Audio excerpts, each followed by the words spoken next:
Y'all got that charger? Alright. It might. Alright, check it. Do you need it right now?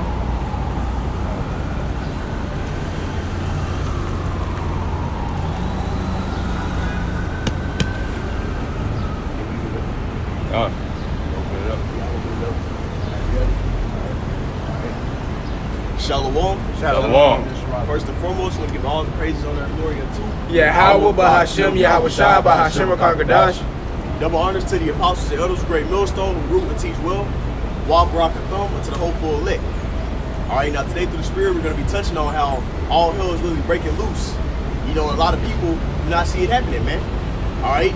Still, all this little, you know, safety or you know, security people think they have is all going to be taken away.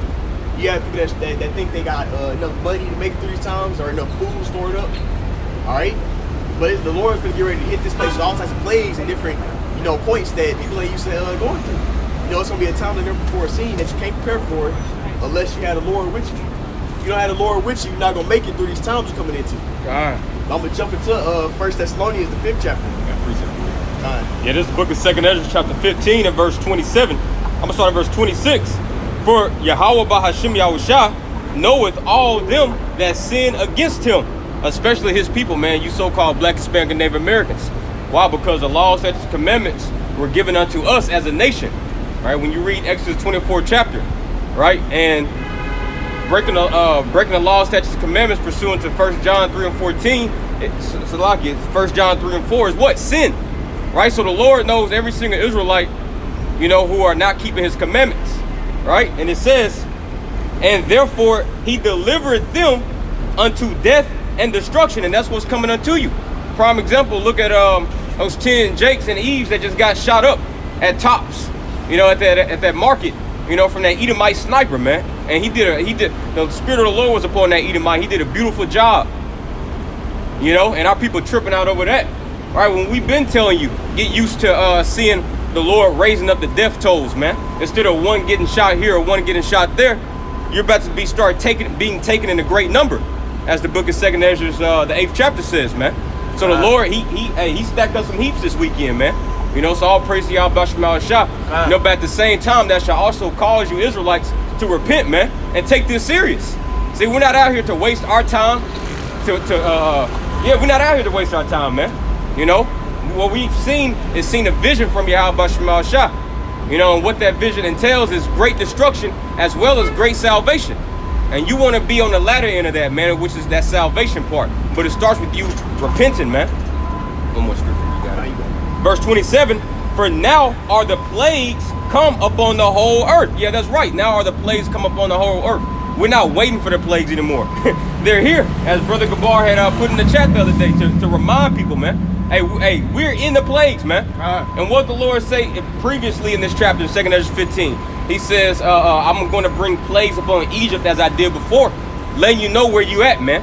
You're in spiritual Egypt, and the Lord raised up Esau, Edom, just as he did Pharaoh, just to bring him down to display his glorious name through him, man. Says, for now are the plagues come upon the whole earth, and you shall remain in them. For the Most High shall not deliver you because you have sinned against him. See that? So now your ass, if you're a part of that number who have no place in your heart for the words of Yahweh Bahashem Yahushua, you're going to be left in these plagues, man. While the elect is going to be escaped as a bird, man. You got it. And guess what? What is it supposed to move you to? It's the fear of the Lord. You read Psalms 34 and verse 33. It speaks on how the angel comes around about those that fear the Lord, the eyes of the Lord. All right. But guess what? If you're not fearing the Lord, then you're liable to get hit with famine, to get hit with one of those evils, one of those plagues, man, because you're not serving the Lord, bro. And that's literally the only way. You have to serve him with fear. Not just serve him, you got to serve him with fear. And guess what? What does fear of the Lord lead to? Wisdom. That's the root of the wisdom. And that's going to be the stability in these times. All right, it starts with us having that fear. But that fear of the Lord is going to cause you to do what? Depart from evil. And then what causes judgment to happen? Because of evils, sins, wickedness. You're supposed to be departing from that. All right? But if you don't fear the Lord, you're not going to do that, man. That's that plain and simple. This is 2nd Ezra chapter 9, starting verse 15. I have said before, and now do speak, and will speak it also hereafter, that here be many more of them which perish than of them which shall be saved. Like as a wave is greater than a drop. So a whole wave of people is about to be annihilated and caught with their pants down, and just one drop, as what's his brother name, Yawan, as he going to a lot. You know, so one drop of people is gonna be when the Lord returns, and when things really pick up, when the Lord really stacks those heaps up even more and more, only a little drop of people is gonna be ready for that, and that's the elect.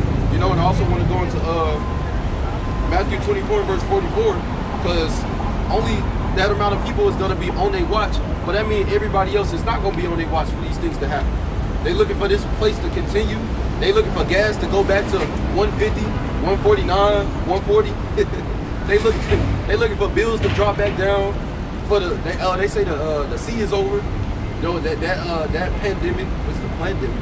They say that's over. They want everything to go back to normal, man. Hey, you think about it, they got the same mindset as Esau. Because how Esau inward thought is that their house shall continue. They think the same thing as Esau. They think, oh, it's going to eventually go back to normal somehow, some way. The scriptures say that as the king is as the people. Exactly. So this place, since they're following the ways of Babylon the Great, they're just like him. And Esau is prideful. He's full of pride and hate towards the Israelites. And the Israelites really do hate them own selves, man. That's why Esau, it was on a video, Esau talking about he was a part of the KKK. He said, really, we ain't got to do shit no more because these niggas killing themselves. And it's true. Jake is killing themselves, man. And the main way they really is killing themselves is by rejecting his knowledge. Yeah, they doing drugs and drive-bys, yeah. But rejecting his knowledge is the ultimate way of death for you, man. God. Hey, my people are destroyed for lack of knowledge. All right. This is Matthew chapter 24 and verse 43. Matter of fact, I'm going to start at 42. It says, watch therefore, for ye know not what hour your Lord doth come. But know this, that if the good men of the house had known in what watch the thief would come, he would have watched and would have not suffered his house to be broken up. And these people not watching. They're not watching for the day of the Lord, for Jacob's trouble. So what's going to happen? When it comes to pass, it's going to catch them off guard. This verse 44. Therefore be ye also ready, for in such an hour as ye think not, the Son of Man cometh. So it's going to be when you least expect it, you know, in the midst of World War III, right? And also, these people, they don't expect it at all. So how much more would it catch them off guard? This is Sirach, chapter 5, verse 7. Make no tarrying to turn to the Lord. So that means you putting it on the side, on the back burner. All right, when the scriptures say, let a man deny himself. All right, he's supposed to deny what we want to do and focus on doing the Lord's will, and put our wants and desires to the side. That's also why the scriptures say man has to hate his life. Hate means to love less. All right, you got some? Yeah, and like you saying that, if speak up a little bit too. And like you saying that, you know, you tarrying, it really shows you how you see this not important like that. Because when you tarry about something, you're like, I get to it when I get to it. But when you get to it, it's gonna be too late. Because scriptures speak about how y'all gonna seek him early, but it should be too late. In Proverbs, man, you're gonna seek early, but you can't find him. Right when the destruction happens, then you're gonna try to seek the Lord. Then you're gonna try to look for the word of the Lord, but it ain't gonna be found no more. Hey, when a thief come, as I just read the scripture, when a thief come, all right, it's too late at that point. You know, but if you was on your watch, then you would have been able to see him. You would be able to prepare for it. And that's what we're supposed to be doing right now and during this grace period. You read 2 Esdras, the 9th chapter, that's basically, that's that scripture was touching on, man. All right? You're gonna have the ones that have faith that be saved. You know, that use the grace period and not abuse it. That don't loathe the time, but it's the time period right now. You know, loathe the Lord's laws, statutes, and commandments, which is only the ways of life. What's gonna cause you to live? You know, you following that the other ways, and then you don't want to accept his son. All right, which through him you can't make it. That's where the salvation is gonna come through. You know, you have all these things happening. All right, but that's just prophecy being fulfilled, man. And we want to be on the right hand side of prophecy, on the right hand side of things. You know, on one of those with the faith, one of those that's true servants. It's John 3 and 36.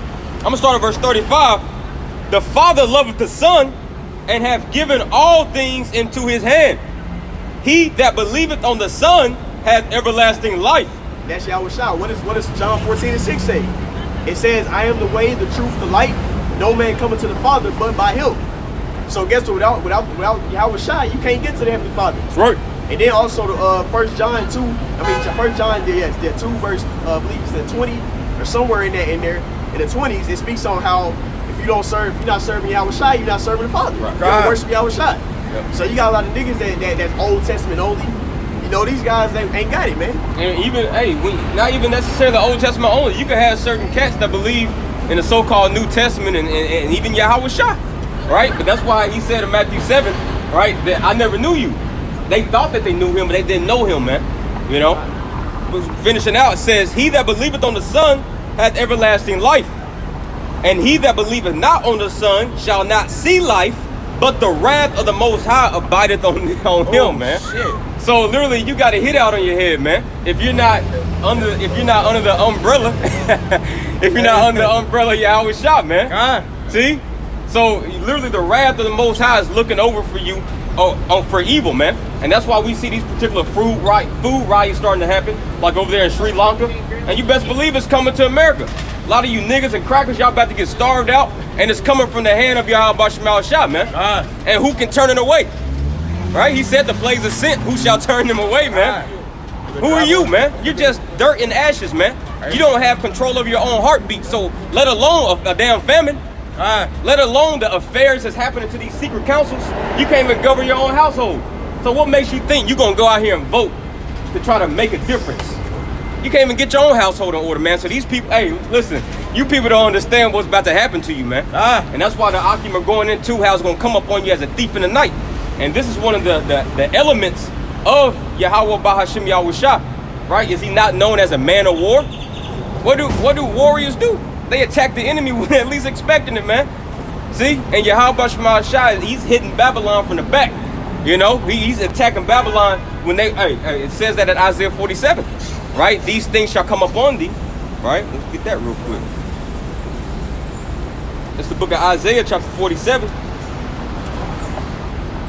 verse 11. And this is concerning the virgin daughter of Babylon, which is none other than America. It says, therefore shall evil come upon thee, meaning bad times. Thou shalt not know from whence it rises. And that's why these Babylonians like, damn, this shit just happened overnight. You know, like Brother Ariane, from GMS Alabama, made a beautiful point yesterday. He said it just really takes one bad day or one day to change the course of all of history, man. See? And so you know, that's the suddenness of surprise that Yahweh Shai, you know, is going to come in. He says, therefore shall evil come upon thee, thou shalt not know from whence it riseth, and mischief shall fall upon thee. You shall not be able to put it off. And the desolation shall come upon thee suddenly, which thou shalt not know. That's right. So this desolation, which is ultimately going to be the intercontinental ballistic missiles, as well as the hypersonic missiles, is going to come upon you suddenly, man. You know, the United States Space Force, right? Their army, their so-called in army intelligence, they can't even detect a hypersonic missile. So that's literally scripture. Hey, coming to pass, man. It's going to come up on you suddenly. You won't even know. That word suddenly means unexpected. Yep. So these things are unexpected to these Americans. These things are unexpected to happen. Why? Because they're not looking to the Holy One of Israel. That's right. They're not looking to the prophecy, to the Bible actually being true. They're looking for their money to save them. They're looking for their job to save them. They're looking for all this stuff. They're looking for this place to continue on, you know, as they have been. But that's not the case, man. The truth of the matter is the Bible is real, and these prophecies are coming to pass in real time, before your eyes, really, you know. And since that unexpectedness is there, when it happens, it's going to be that much sweeter, you know, catching them off guard. They could prepare, which the elites, the top elites, they know, you know, which they also trying to self-crash their system, and they setting up different stuff to distract people, like, you know, it could be the Will Smith slap, certain celebrities going to jail. All that stuff is set up for you to take your eyes off what's happening and to look the other way, man. The bread and circuses. Exactly. But Esau, being the devil, he is preparing to fight the Lord. The top ones, they know. Now these average Edomites out here, a lot of them don't know. You know, some people they might walk past. Oh, I know I'm an Edomite, but the majority they don't know, and they're going to be caught with their pants down. They're going to be caught red-handed. You know, that's how the sudden and unexpected this is going to work, man. Because it's going to be just like the days of Noah. Prophesying all of that, all these years, and then boom, he gonna go into the ark, and at that same time, the door gonna close, the Lord gonna seal it, and then judgment gonna begin to happen. The floodgates is gonna open. And in this time, it's gonna be fire, man. And that's just the devastating news, the raw, uncut news that's gonna happen. Got a quick one for you. You know, the brother was just going into how you can't trust in these carnal things. These carnal measures are not gonna save you from a spiritual attack. These things are all in the spirit, man. You know, and the Lord has set for certain guys who don't have that to watch, that exemption from judgment. All right, you're gonna be judged, you Israelites, man. All right, if you don't have that to watch, that exemption from judgment, you're gonna be judged. All right, let's read it. This is Proverbs 11, verse 4. Riches profit not in the day of wrath, but righteousness delivered from death. Now, who's gonna be deemed as righteous? That's gonna be the elect. All right, through Yahushua's blood, there's shortcomings. You know, with the works of the law and all their works, it's gonna be taken away, cast to the sea. And guess what? The Lord gonna look at their good deeds. He gonna look at them as righteous, as blameless. Okay, and guess what that means? If you blameless or you righteous, that if the Lord looks to us, that means He's not gonna judge you when these times coming into you. All right, He gonna turn away His wrath, and He gonna pass over your sins and judge America, Babylon the Great. And that's what we all hope to happen to us. All right, but the riches have nothing to do with that. You can't escape the Lord's judgment with your money or your carnal measures. It's not happening, bro. And that is the reality of it. I was gonna finish out this Sirach. Yeah, this book of Sirach, chapter 5, verse 7, from the top. You start at verse 6 out? No, in verse 6, it says, and say not, His mercy is great. Yeah, and say not His mercy is great. Right, and that's all the Christians speak about. Because they're not balanced, man. TD Jakes, the average Christian, they're not balanced. All they speak about is the mercy, the grace, the love. Oh, okay. What about the wrath? What about the hate? What about the famines? All right, go ahead. Hey, that's that Romans 6. Yeah. They say if His grace, I believe it's that chapter where it says, since His grace is there, shall we continue in sin? The Lord said no. Yep. Oh, Romans 3, yeah. Yep, Romans 3rd chapter, man. You know, they thinking that because the Lord has the grace, you know, through His blood, you think we just keep committing iniquities. That's like the lamb sacrifice. Yeah. Because He's the lamb. Now, you think you just hold the lamb and they be like, I'm gonna commit this sin and that, you know, the lamb's going, you know, that's the mindset of these people, man. All right? They do what they want to do. They're not obeying the Lord. They're doing what they want to do, doing their own will. Man. All right, and that's gonna cause them to be judged. Okay. Hebrews 10 and 26. For if we sin willfully, after that we receive the knowledge of the truth. And it's funny because a lot of Christians know better. A lot of shit they do, man. Especially Israelites too, man. Oh yeah. You come in the truth, you go back into the world, that's your ass. Yep. That's basically what it's saying too. Yep. You receive this knowledge, the truth, you know you're an Israelite, and then you pass by the sign, you keep going. Then what's gonna happen? You can read on, bro. Yep. Oh, like Kendrick Lamar. You know, Yeah. I think a prime example, man. Now he talking about I didn't listen to his whack ass album. I just heard it was whack. Listen, man, I ain't worried about. I'm trying to build myself up. You know what I'm saying? But I heard his shit was whack, and he was speaking pretty much sticking up for the LGBTQRST LMNOP people, man. You know? And he was so called in the truth, so you know that shit's off. Yeah. Kodak was too. He took a picture with some, I forgot the. Didn't he say he wasn't an Israelite no more? Yeah, he got it. Like Tazayawan, yeah. He said, I'm an Israelite, my diamonds is real ice. Yeah. I had to pay the price, all this. So I guess he know. Yeah. And he Haitian, so he most likely from Levi. Yeah. You know, so hey.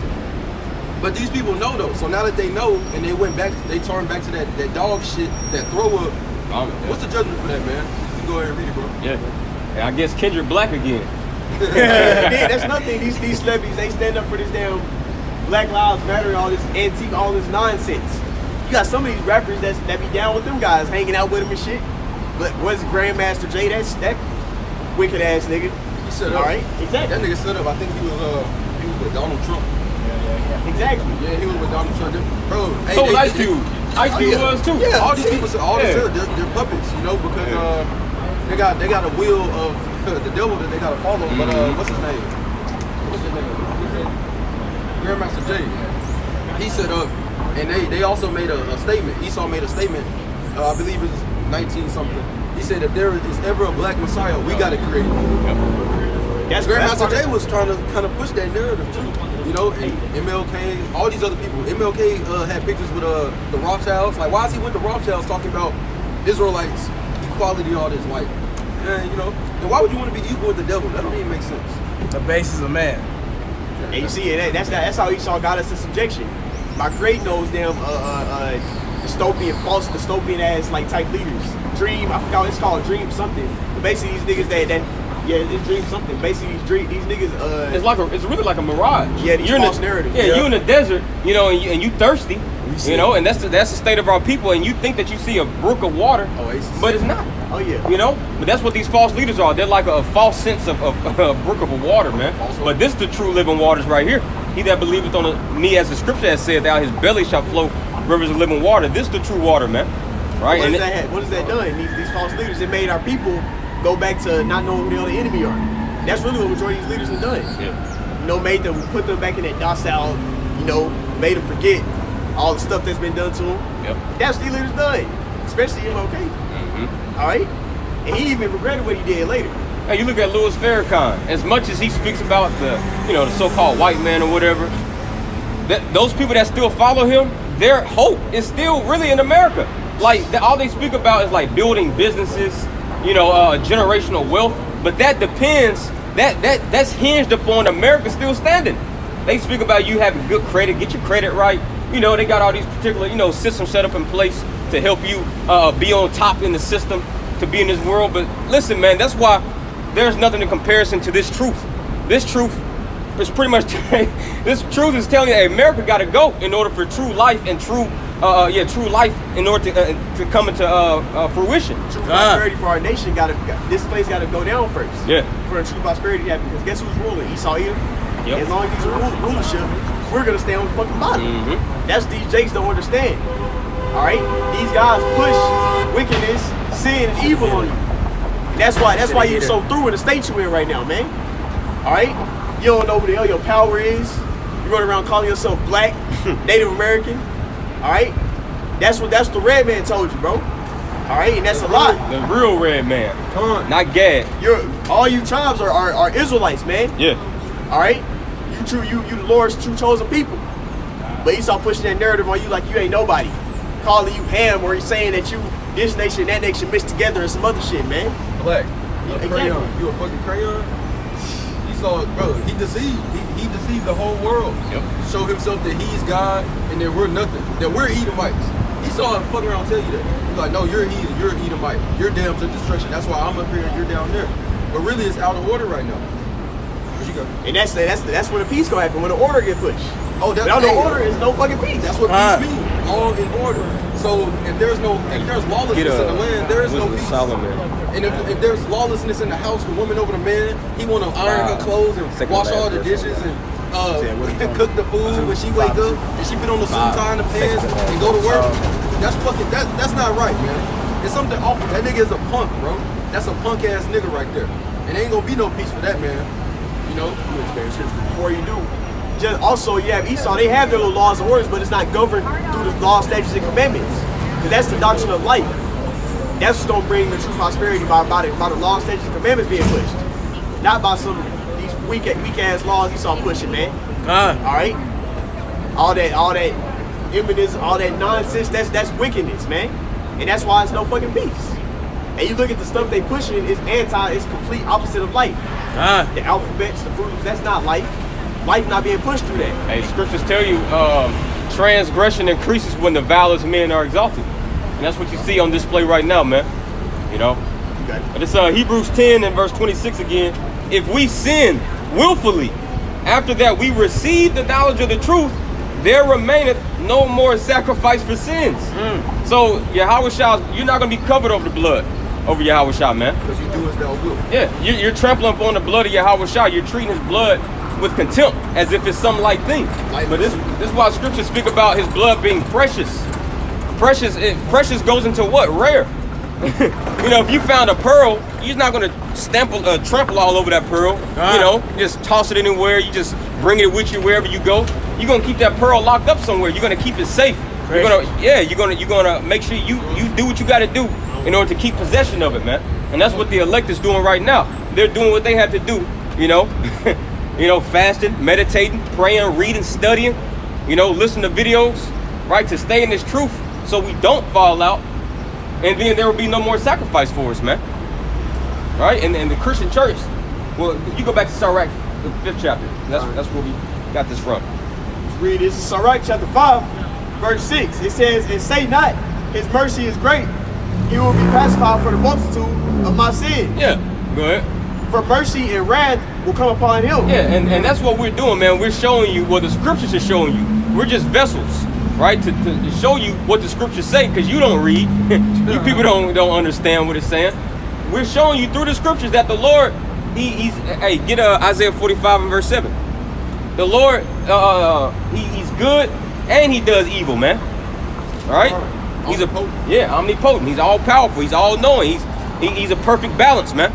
And that's what this world needs, is a perfect balance, because all this world knows is evil, abominations, right? Oppression. It doesn't know anything about righteousness and justice. Go ahead. This is Isaiah chapter 45, verse 7. I form the light. Yeah, this is the Most High speaking, man. Ah. He says, I form the light, right? Go ahead. I form the light and create darkness. And he creates darkness, right? Go ahead. What did he say in Genesis, the first chapter? Right? He created the sun, moon, and stars, right? The day and the night. Go ahead. As well, because this light also symbolizes this truth, and that darkness symbolizes what? Falsehood, lies, right? That goes back to 2 Chronicles 18 and 18. When he put that deceptive spirit, he had that deceptive angel to go out and go deceive Ahab, man. So the Lord creates darkness and light. Go ahead. I make peace. He makes peace, right? During the time of Solomon's reign, the Lord created that, right? So he makes peace, and he does what? I make peace and create evil. And he creates evil, man. See, he created Esau, Edom to do what he's doing, man. He created somebody. Oh, here you go. The Lord created this, man. Now we speak about how this is Esau's contraption, but we know at the end of the day, the Lord made this, man. He made this to serve as a distinction, as a line in the sand of who's serving him or who's serving the God of this world, which is a so-called white man, which is Esau, Edom. The Lord made this, man. The Lord made the MOTB, right? The Lord made these heathens to be destroyed, man. Go ahead, Op. Read again. I'm reading from the top. Isaiah 45 and 7. I form the light and create darkness. I make peace and create evil. Yeah. I, the Lord, do all these things. I, Yahweh Bahashim Yahushua, do all these things. He also made those missiles, man. Those missiles that's about to come over here to America, the Lord got them. The Lord made them. And guess what? He's going to have his angels to guide those missiles. I got a scripture. Okay. A precept upon that. This is Deuteronomy 32, verse 39. Beautiful. See now that I, and this is the Lord speaking once again, see now that I, even I, am he, and there is no power with me. So there's no other power but Yahweh Shah. There's no the idols, those are just mortal men that was exalted here by the fucking heathens and shit. Keep going. And exalted by Jake. His own people. Scripture speak about how our people, we pretty much taught the heathen to do better at wickedness, man. God, man. Excel in all things. Yeah. Like prime example, brother brings that out all the time, how it was Jake that created the Roman Catholic Church, man. Yeah, man, that's prime example. Jake is the one who exalts these damn gods, man. So the Lord's going to allow Jake to be destroyed by his own inventions, man. How about that? Like I said, Proverbs give you over to your own devices. Yeah. I'm reading from the top. Oh, he says you shall eat the fruit of your own way. Yeah, con. Yeah. I'm reading from the top. Deuteronomy 32, verse 39. See, now that I, even I am he, and there is no power with me. What does that mean, there's no power with me? Because you'll have an Old Testament only read that. See, so Yahweh, you know, Yahweh, ain't no such thing. No, it means that there's no power aside from him, meaning apart from him. Yahweh Shah comes from Yahweh, man. And he made that clear when you read through the Gospels, man. Especially the book of John, right? Go ahead. In another sense, it's like the Lord, he the only source, pretty much. Right. You know what I'm saying? Yeah. And it says, I kill and I make alive. I wound and I heal. Neither is there any that can deliver out of my hand. Like who's at hand? Yahweh Shah, man. So Yahweh, hey, and who coming to Babylon? Yahweh Shah. That's right. So hey, he coming. Who gonna deliver you from Yahweh Shah? That's why I say who could drive away a hungry lion in the wood. Yeah. Yahweh Shah gonna be hungry. God, but you gonna jump back when you got that. Yeah, I'm saying. Hey, let me get that wisdom. I'm gonna finish it out. Oh, you got something? Yeah, you go ahead and pull that if you got it. God, I got it. This is Wisdom of Solomon, chapter 5, verse 22. And hailstones full of wrath. Oh, nah, that's 5? Yeah. That's all right. You go ahead and go back. Okay. You may be 6. We'll find it. It's, I check 6. I read 6. The bottom of Sirach 5, I was reading from the top. It's Sirach chapter 5, verse 6. And say not, his mercy is great. He will be pacified for the multitude of my sins. Uh-huh. For mercy and wrath come from him. And his indignation rested upon sinners. Read that What's again. indignation? Yeah, you know, it says, Read that bottom part again, Baba Kashah. and his indignation rested upon sinners. Shit. So what is indignation, man? That's that righteous anger. All right? And that's why we just read earlier, Proverbs 11:4, rich profit not in the day of wrath. That's the Lord's anger. Your money can't save you. You can't save your own self either. That's why it says, curse the man that trusts in man. Right. You can't save yourself, bro. We already tried that. Our own way was not it. So we gotta come back to the way of the scriptures, the obedience, ancient paths. That standard that was set up for us to be going in, man. Man. I mean, it's the beginning of Jeremiah speaks on that, man. That ain't the old paths. That's what we gotta go back to. Yeah. And that's the Lord's gonna reset it to. Where order is, where it's gonna be real peace. It says, I don't see how anybody's smiling right now, man. You know, like I'm just like looking at these damn Edomites and even Jakes, man. They just fucking smiling, man. Like I hate that, bro. Like y'all don't understand. What's See, gonna look, happen? you got people over there taking pictures and shit at us. You know, I just can't wait until the Lord puts holy hell up on you people, man. You got it out. Right there, all girl. right, 7 Hey, verse. the election had the last Make- laugh. Yeah. Got some. Hey, that's why Apostle Rakal said that we got to be in the spirit of putting up curses upon these people, man. You know, Sirach the 36th chapter says, "Let them know thee as we have known thee." And how pretty much how have the nation of Israel known the Lord? Through His judgments, through the curses. So we're asking the Lord. Sirach prayed that, man. He says, "Lord, let them know you just as we know thee. Let them know these curses, man." And the Lord will put these curses upon you people, man. Pursuant to Deuteronomy 30:7. Yeah, that's right. He's gonna show His face, man. He ain't gonna be putting it because he ain't. Yeah. Now this is Sirach chapter 5 verse 7. Make no tarrying to turn to the Lord and put not off from day to day. That's what you're doing when you tarry. You know? And what happens when you turn to the Lord? You come to a repentance, man. You know, you tarrying to come to a repentance, to turn your mind. Because guess what? The ways that you've been thinking, are you following after is clearly not it. Look at us. This is not it, man. The state our people are in, this is not the right way. Alright? You got James getting shot up all through. That's judgment, man. And the only way you're gonna escape that is by repentance, man. You niggas need to change the way you're thinking, man. Alright? Let's keep going. It says, and for suddenly shall the wrath of the Lord come forth, and in thy security thou shalt be destroyed. That means you think you so-called good or you protected, but you're not. If you ain't serving Yahweh Shai, you're not protected, bro. If you outside of this truth, you can get judged any given moment. That's what we fail to understand, man. If you're not fearing the Lord right now, you can get judged, bro. You can get it. Simple as that, bro. It reads, and perish in the day of vengeance. That's what's getting ready to happen. A lot of perishing, a lot of judgment. All right, because people is all walking contrary to the Lord ways, man. So what happens when you be adverse to the scriptures or be adverse to the Lord? You walk after the ways of death. And what happens when you go after the ways of death? Death got to come to you eventually, bro. You know, nothing is just like everything that you gotta answer. You read scriptures like Galatians 6. That's how it is for everybody. You reap what you sowed. If all you've done was do wickedness and evil, then you gotta get recompensed. Right. And that's guess what? We're in that time of judgment, starting amongst you people who know you Israelites, man. All right, so all you Jakes, celebrities, niggas think you know you Israelite and all this, and you just doing all this wickedness. It's judgment starting with you, man. Everybody that's at a no or so-called uncircumcision, it's starting with you. Oh, I got you right here. You got it. It's Jeremiah 14:14. Then said Yahweh by Hashem Yahushua, Salakia, then Yahweh by Hashem Yahushua said unto me, the prophets prophesied lies in my name. I sent them not, and neither have I commanded them, neither spake unto them. They prophesy unto you a false vision, meaning a false prophecy. The MOTB ain't the charagma, right? And there's no Jacob's trouble. Yep. And the list goes on, man. You don't gotta worship Yahweh Shai. Yeah. It says, and divination, and a thing of naught, and the deceit of their heart. Therefore, thus saith Yahweh, concerning the prophets that prophesy my name, and I sent them not. Yet they say, sword and famine shall not be in this land. Hey, by you saying there's going to be no Jacob's trouble, you're saying sword and famine is not going to be in this land. So what does the Lord say? By sword and famine shall those prophets be consumed. So those very same things that you said is not going to happen, they're going to come, and they're going to come firstly and chiefly upon you. Right? That's why he said in Ezekiel 9, it's starting with the ancients, man. It's just speaking about the men of Israel, you know, particularly the elders. Right? And so if you're prophesying things out of your own mind, things out of your own understanding, hey, the Lord's gonna make an account of that, man.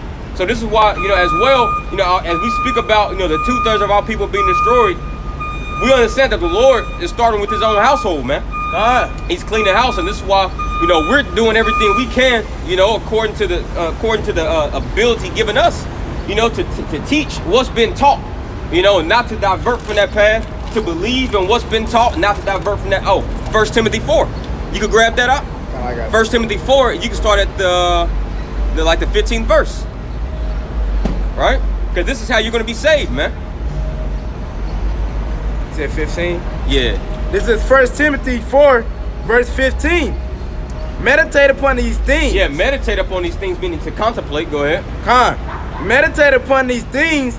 Give thyself wholly to them. Yeah, you got to serve the Lord with your whole mind, with your whole body, soul.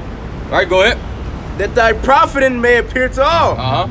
Take heed unto thyself. Yeah, take heed unto yourself, meaning examine yourself. Go ahead. And unto the doctrine. Right? Constantly take heed unto this doctrine, man. Hey, this is why the Spirit of the Lord got it set up to where, hey, brothers got class throughout the week. Brothers, hey, have easy access, to these videos to continue to meditate upon these things. Go ahead. Take heed unto thyself, unto the doctrine. Continue in them. What did Yahweh shall say? John 4:34. My meat is to do the will of him that sent me and to finish it. So we have to continue in what's been given unto us. If at any time and point we get diverted off this path, that could very well easily be our ass, man. And if you fall off the track, we'll just get back on, man. All right, go ahead. For in doing this, thou shalt both save thyself and them that hear thee. For in doing this, the things that Paul just mentioned, you're going to save not just yourself, but those that hear thee. And that's the plan, man, because we want to bring fruit unto Yahweh Shah. We're not just out here, just to, turn on the camera and just quote some precepts, No, we're out here to fish. We're out here to bring fruit, unto our Lord Yahweh Shah. Right? That's how the gathering is coming to the word, man. All right, the doctrine being pushed out, man. And another point I want to bring out real quick is the brother like Allah made it was going to touch on our lesson. He was touching on how basically once you come into this truth, you came into this truth to be a watchman. You're supposed to be blowing that trumpet, warning everybody. Because if you don't warn them, what happens? That blood is upon your hands. All right? It's a lot of blood that a lot of these leader heads of these camps have, man. Because they're teaching false doctrine to the body. And people are following them. People think there's not going to be no tribulation, no Jacob's trouble. People are thinking that they can be successful in Esau's kingdom. It's different things all this different shit that's being pushed. That's completely opposite to what the Lord is ready to do. So guess these people are not going to be getting built up in the spirit. They're not going to be being edified. They're going to be being broken down. All right, not being built up. So when the time comes, they gonna die. And guess what? The people who was leading them gonna die with them, and all that blood is gonna be upon their hands. I got a quick scripture. Hey, like you saying that, man. That's why I said, like you saying, a watchman. That's why I said in Ezekiel 33:7, it says, "Son of man, I have made thee a watchman. Therefore, give them warning from me." Right. So you coming to the truth to be a watchman, to be on the post, watching to see that storm. We looking at the storm, we measuring the storm through the prophecy. So we say, okay, these things happening. Yahweh Shai gonna eventually come here. Jacob trouble's gonna eventually happen, man. But you were saying we start from the top, 2 Peter. Yeah, that's who the prophets are. The prophets are the leaders. The leaders of the nation, man. Through the spirit, eventually they're gonna be joint with Yahweh Shai. They're gonna be the heads and leaders of Israel. Man. So it starts right now. They're leading them, telling them what's gonna happen. Hey, that's what the head does. The head got eyes. So if you're part of the head, you're gonna be seeing, man. All right. You got 2 Peter from the top. 2 Peter chapter 2 from the top. Yeah, laying backing off what the brother said, man. And we got to keep a close eye, upon, particular, like the brother said, particular leaders of the nation of Israel, so-called leaders, that is, because, hey, it's prophecy, man, that, hey, there's going to be a lot of erroneous shit that's going to be said, even more. And we've already heard a lot. We've seen a lot, just from my short amount of time being in the truth. I've already seen and heard a lot of, just off the wall things, from particular leaders. That's why I had to leave the particular camp I was a part of. But it's gonna start happening at a more heavier rate, man. You're gonna have a lot of brothers being sifted out of a lot of these camps. The apostles and elders being saying there's a lot of the elect members in these particular camps. Now, and certain of them have already left, but there's gonna be a time to where there's about to be some things it's gonna have to be made manifest, like clear, without a shadow of a doubt, like, yeah, man, we got to get the hell up out of here, man. You know? man. Because the Lord, hey, listen, the Lord is gathering his sheep right now. And if you're not gathering with him, you're scattering abroad. And the Lord got a hit out on your head. You got it? And like you're saying that, like you said, it's mark those that cause division. Because you got to think about it. You know what I'm saying? We had these sheep coming in. You know what I'm saying? It's just a new brother. You know, he just gaining a lot of knowledge, but he don't know exactly who the false prophets is and all that, the false teachers. So he just dipping, dabbing, probably. He just came to the realization, I'm an Israelite. So he just looked up Israelite, and it just popped up certain things. You know what I'm saying? So you got to mark to be like, he off. You know what I'm saying? He trying to lead you to destruction. Guide the sheep in the right way, man. I got this 2 Peter 2 from the top. But there were false prophets among the people. Yeah. Even as there should be false teachers. Yeah, exactly. So there's always been false prophets. Right? The Lord even had it in the law. I want to say, like Deuteronomy the 18th chapter, he speaks about a true prophet and a false prophet. You know, and the Lord, that's a part of him creating the dark. He said, I create light and dark. So just as you have your true prophets, you're gonna have the false prophets. Even as they are unto this day. It's a balance. Yeah, exactly. And they're gonna continue to be made manifest. God. Go ahead. Even as there should be false teachers among you, who probably should bring into damnable heresies. Yeah, probably meaning secretly. They're not gonna necessarily, try to make it manifest like what they're saying. They're gonna, they may speak it off the camera. Brother may hear something, or congregation may hear something, from their particular leader. They didn't have the camera on, but that leader was saying some off the wall shit. Because you hear certain stories about particular brothers that were in certain camps. Like, damn, I didn't know that they said that. They teach that. But the brother, they'll give you like a whole backstory, man. And that sin should not be made manifest. Yeah, that's it. And you got a lot of those camps, they be full of trying to heap all them women into the Israelite group camps. But then they come, they not treating them right. They come to find out, they doing all types of wickedness. Like they passing wives, doing all types of stuff amongst those camps, man. You got it. Yep, you got it. Ron. It says, who probably should bring into damnable heresies, even denying the Lord that brought them. Even denying the Lord that, read that again, bought them. Even denying the Lord that brought them. Even denying the Lord that bought them, man. See, Yahweh Shah bought us with a price with his blood. Oh, prime example, you saying that you're not supposed to worship Yahweh Shah? That's a form of you denying the Lord that bought you, man. Yes, we are supposed to worship him. Go ahead. And bring Did he not say in John the 5th chapter? Right, you're supposed to honor him as you honor the Father. Like, you don't get no clearer than that. You got it. And bring upon themselves swift destruction. And that's what you're going to do. You're going to bring upon yourself swift destruction. Now, and we also know that the Lord does prepare. He preserves, wrath unto his enemies. So a lot of people, because these people don't see, particular judgments happen upon Ecclesiastes 8 and 11, because the sentence against the evil work is not executed speedily. Therefore, the hearts of the sons of men are fully setting them to do evil. So this is why you have, certain people amongst the circumcised. It's just like they've gone all the way backwards, man. It's like, damn, is there really 144,000? But we know that the Lord, just like you said, it was at Romans 11, that He has reserved unto Him, 7,000 men, a complete amount of people that's going to be sealed. We may not see them, we may not even know about them, but they're here.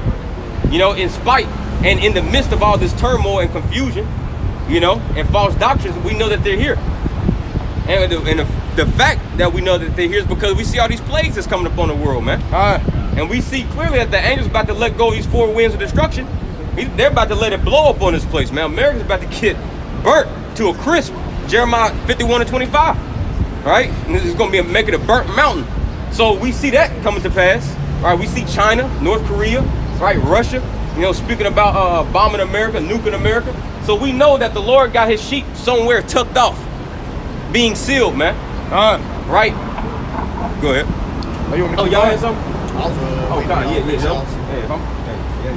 thank you. I'm gonna jump into this real quick. This speaking on guys that are not teaching the correct doctrines. That are taking away at the stuff in the scriptures, which we know the tribulation is gonna come amongst the Lord's people. It's prophesied to happen. But you got certain people that are in the Christian church. A lot of these Christian churches, they ain't telling you what's really getting ready to happen. They're not telling you that it's going to be judgment. If the Lord's bringing evils upon the planet, because that's why you see all this stuff happening. Because the Lord's unhappy with what's happening here, man. That's why He's bringing judgment. Like you go to the Christian church, they ain't telling you that. And then you have certain Israelites saying the same thing. Certain people who so-called came to obedience to the scriptures so-called. No, but they still ain't telling you the right stuff either. But this scripture going into that real quick. This is Revelation chapter 21, and I'm going to get verse 18 and verse 19. It reads, "For I testify unto every man that heareth the words of the prophecy of this book," because you see, the watchmen are sounding that trumpet.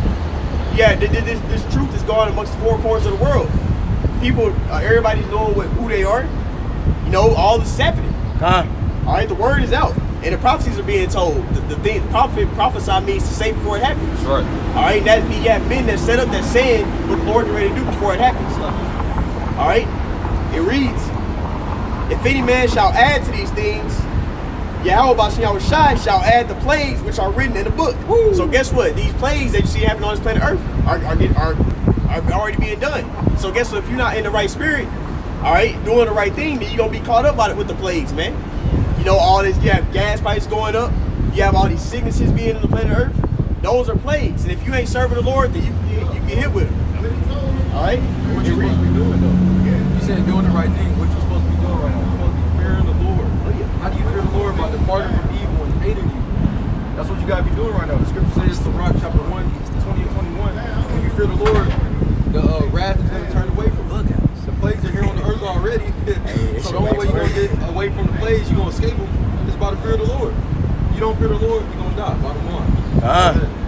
Yep. That's for all the Israelites. Go ahead. It says, the 19th verse, "And if any man shall take away from the words of the book of this prophecy," all right, so if you take that of the word saying that this ain't gonna happen, that ain't gonna happen, but it's written in the scriptures. No Jacob trouble. Twisting stuff up. You can change, either you change it or you push something that's off. Oh no, there won't be a Jacob's trouble. The Israelites, nah, you can stay in the world. America will last forever. That's you adding and taking away Yeah, from exactly. the word of the Lord. Yeah, so when you change it, what's gonna happen? Yeah, how's the kingdom of heaven going to be established here on earth if America's still standing, man? We gonna just stay over there. Yeah. They gonna be over here. Good. Yep, and it's prophesied that America is gonna fall. All right, this is the mother of harlots and abominations. Abomination is something detestable, and this is the mother, and this is the top. This is the birth. Revelation 17 and 5. Oh yeah. Yep. So and it says harlots as well because that's what's pushed. Yep. You know, whoredom, also spiritual whoredom, which is what? Pushing all these different gods and stuff. That's all these religions and all that. That's being pushed here in America. And the main god is the so-called white man. You want to hold that sign up? You know, and it's not limited to Christianity. Pretty much the American life. You know, this wine, that scripture speak about the wine. You know that cup, that golden cup that was in her hand, speaking about Babylon the Great, was inside of that wine is pretty much that drink that causes you to pretty much be Hellenized or Americanized, if you will. Right? If you're caught up in the ways of this life, you know, this damn rat race, you are partaking of that wine, man. And the Lord will do away with you. You're supposed to be caught up into this wine. See, that's why he says that he saved the best wine for last, John the 2nd chapter, which is this doctrine. This is what you should be drinking, man. It's called black culture. Yeah. Black means evil. The evil culture that they have pushed on our people. Be a hoe, be a slut, and men be a nigga. That's a death culture. That's not life.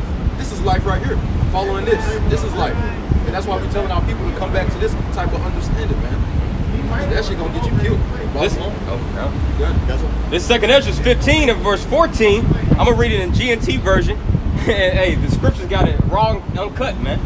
And TD Jakes won't ever read this to you. It says the world and the people in it are doomed.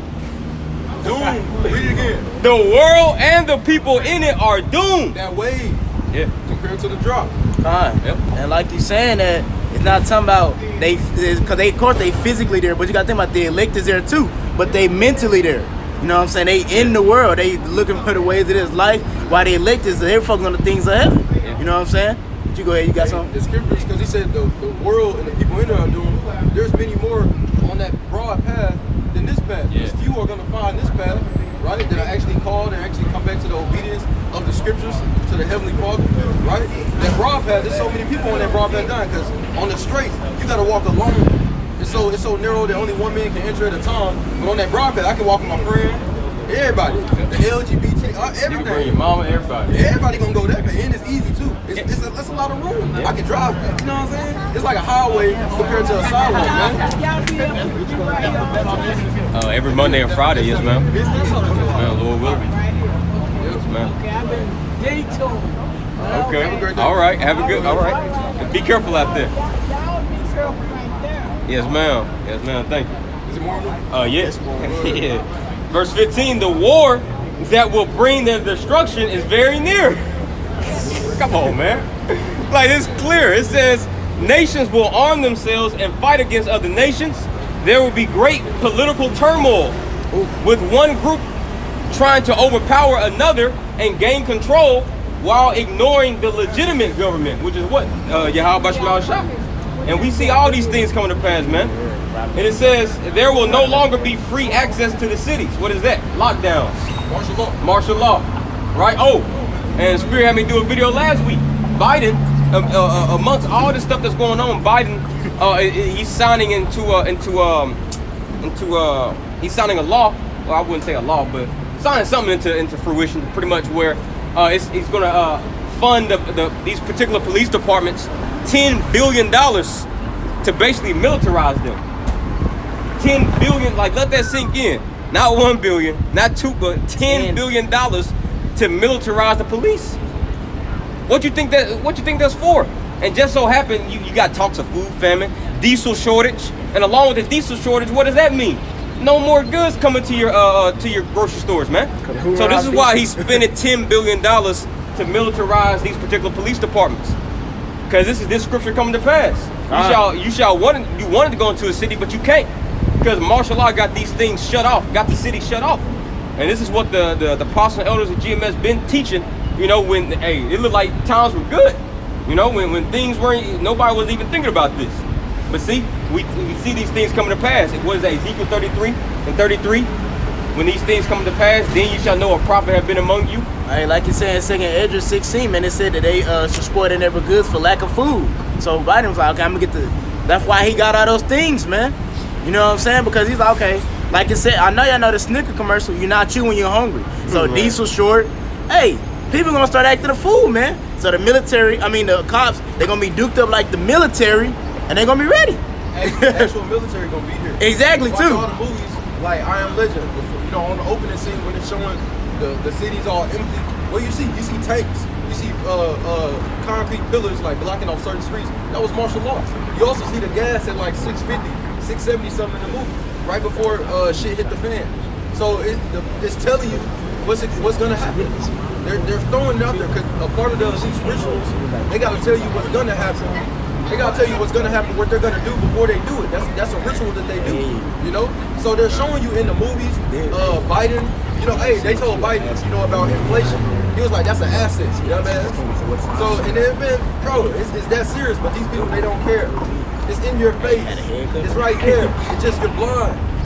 You know, this not fucking Bird Box. Take the shit off. Be real. Yeah. Oh, y'all heard that? Yeah. Take the shit off and not Bird Box, man. You can see it. All right. Damn.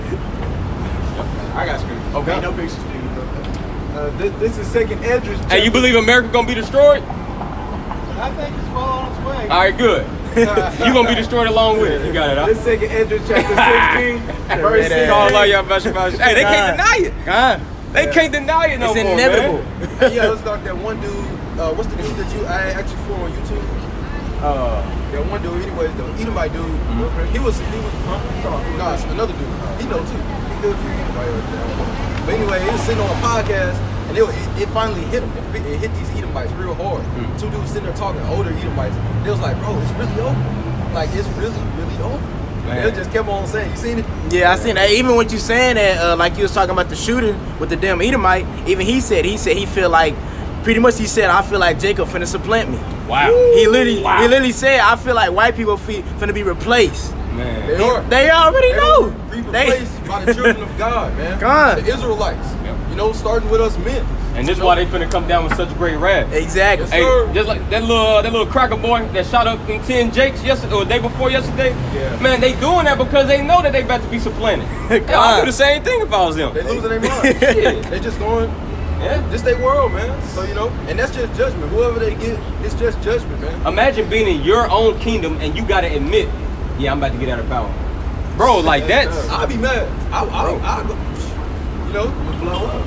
Yeah, literally. He on edge, man. Oh yeah, you got it. Hey, you see why the devil doing what he doing. But you go ahead, up.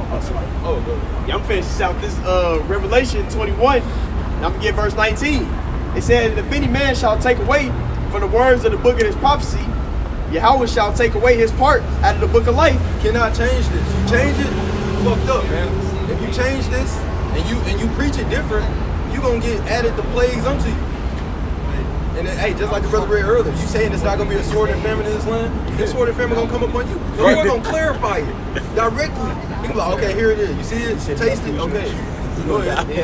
Then y'all think y'all getting away with the shit because you know judgment not executed speedily. Right. Don't worry, that time coming soon. Real The soon. time is right now.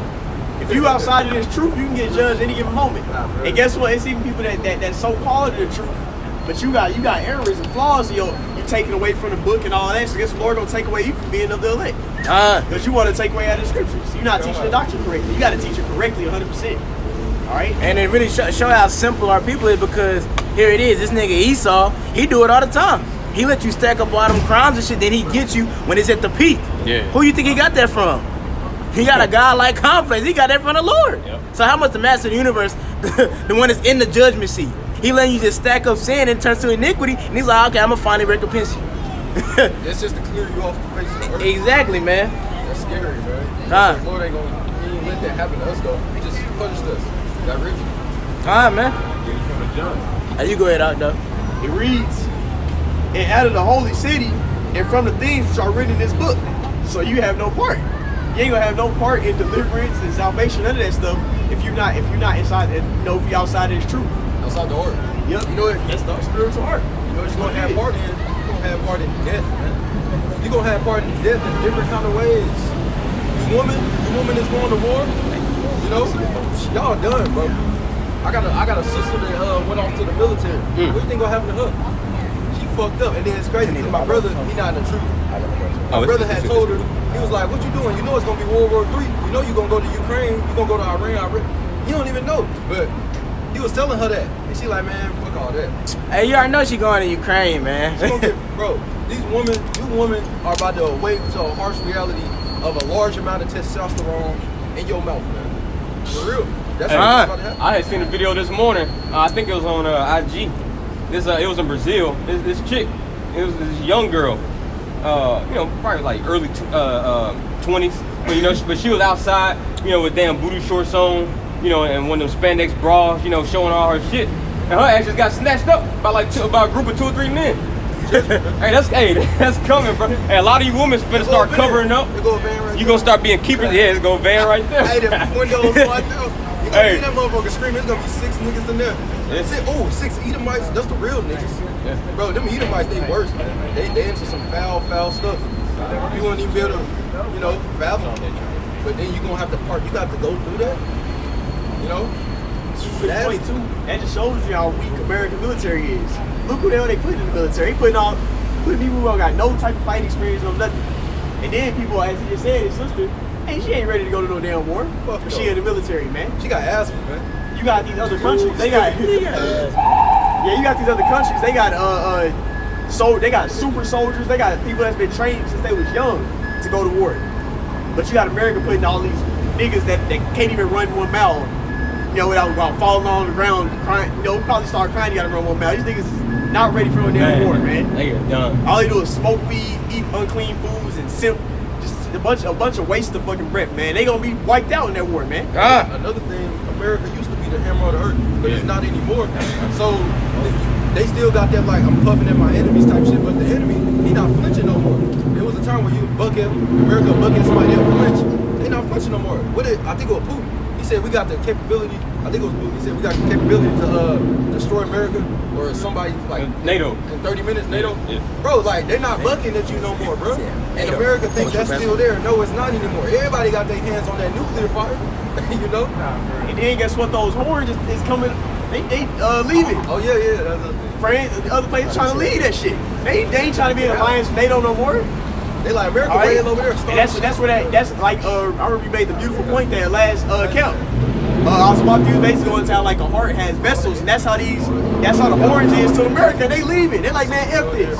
Like you got a blood clot. Yeah, America got a whole shit ton of blood clots, man. Heart gonna stop eventually. Oh yeah, it is. This going back to y'all's point. This Wisdom of Solomon chapter 12, verse 21, this GNT make it a little more clear for you. It says, but you judge your own people very strictly, even though you had made covenants with their ancestors and had solemnly promised to give them good things.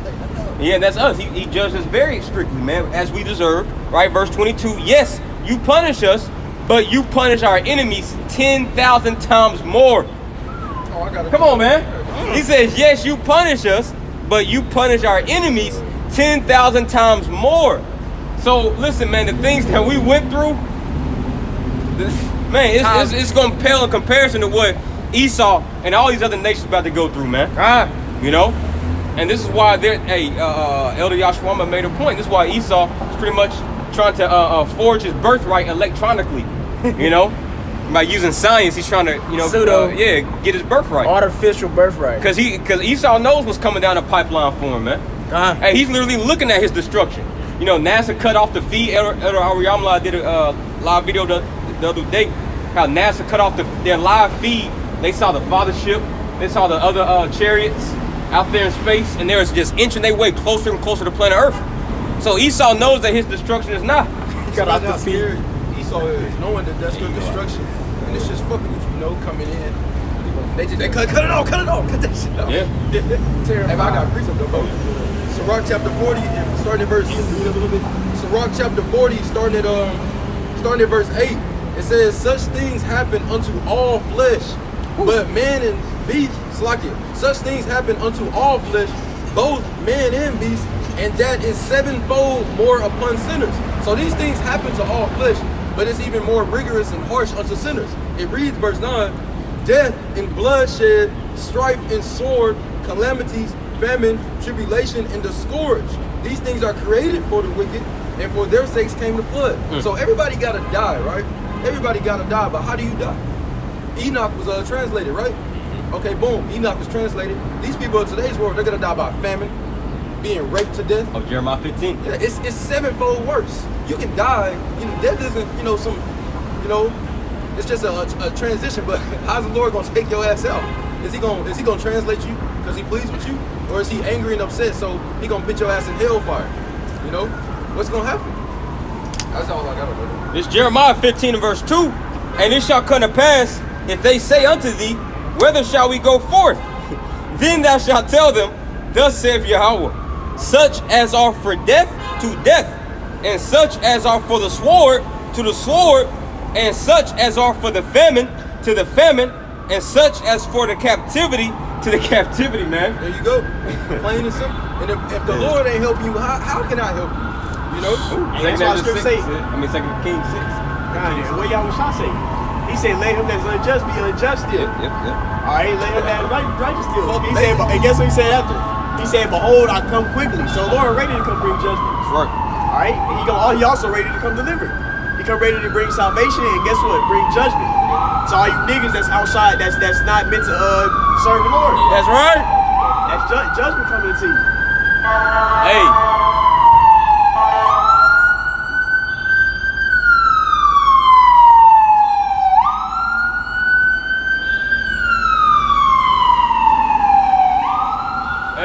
And just to make this point, you know, is May, you know, it's still, you know, technically considered springtime.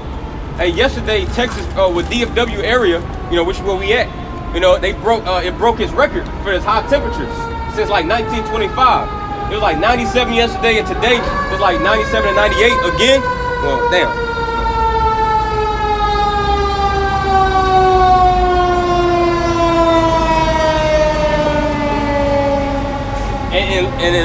And in light of all that, you had 6, you know, major power plants, major electrical power facilities out here in Texas, man, in this area, to shut off the other day. You know, and this is all by design, man. You know, they tested it out during that harsh winter, you know, like 2 years ago when everybody, hey, even my shit got cut off. I was cold as shit, you know, and yeah, but anyway, so pretty much what they, hey. Listen, man, it's going to be hot as shit, man, this summer. And they gonna... Hey, listen, if you and also they're on May, I want to say May 22nd. Who is it? It's going to be Klaus Schwab, or the world. Who is that? The World Health Organization. they're going to be gathering up like 194 provinces, you know, pretty much all these the United Nations. They're going to pretty much vote to see if they're going to give sovereignty over to the WHO, the World Health Organization. You know, so like whenever there is like a so-called national crisis or whatever, or whenever they got to lock these particular cities down, right, they're going to give all sovereignty until who, you know, and who's over that? Klaus Schwab, all these people that we've been speaking about, man. World order. Yeah, and they're going to wait until 6 months. They're going to have 6 months of a time to pretty much get everything ready. And I was watching a video last night, and pretty much it's going to be like November is going to be a very important month, man. You know, because they're going to, after May 22nd, they're going to have 6 months to pretty much get everything in line, get everything on order. And this is all around, hey, just last month, Biden told you what? That we're going to have a new world order and we're going to lead it. So we see all the pieces of the puzzle being fitly fit together, man. You know, so it's going to be a hot summer. It's going to be that cold, dark winter that they've been speaking about. Got it? I was going to say Thessalonians, y'all ain't got that. Oh, yeah, I have one. This is Sirach 39. This is laying back off your point out. Sirach 39 and verse 23. As he hath turned the waters into saltness, so shall the heathen inherit his wrath. Skipping down to verse 25. For the good are good things created from the beginning, so evil things for sinners. Yep, and guess what? That's what the Lord's ready to do.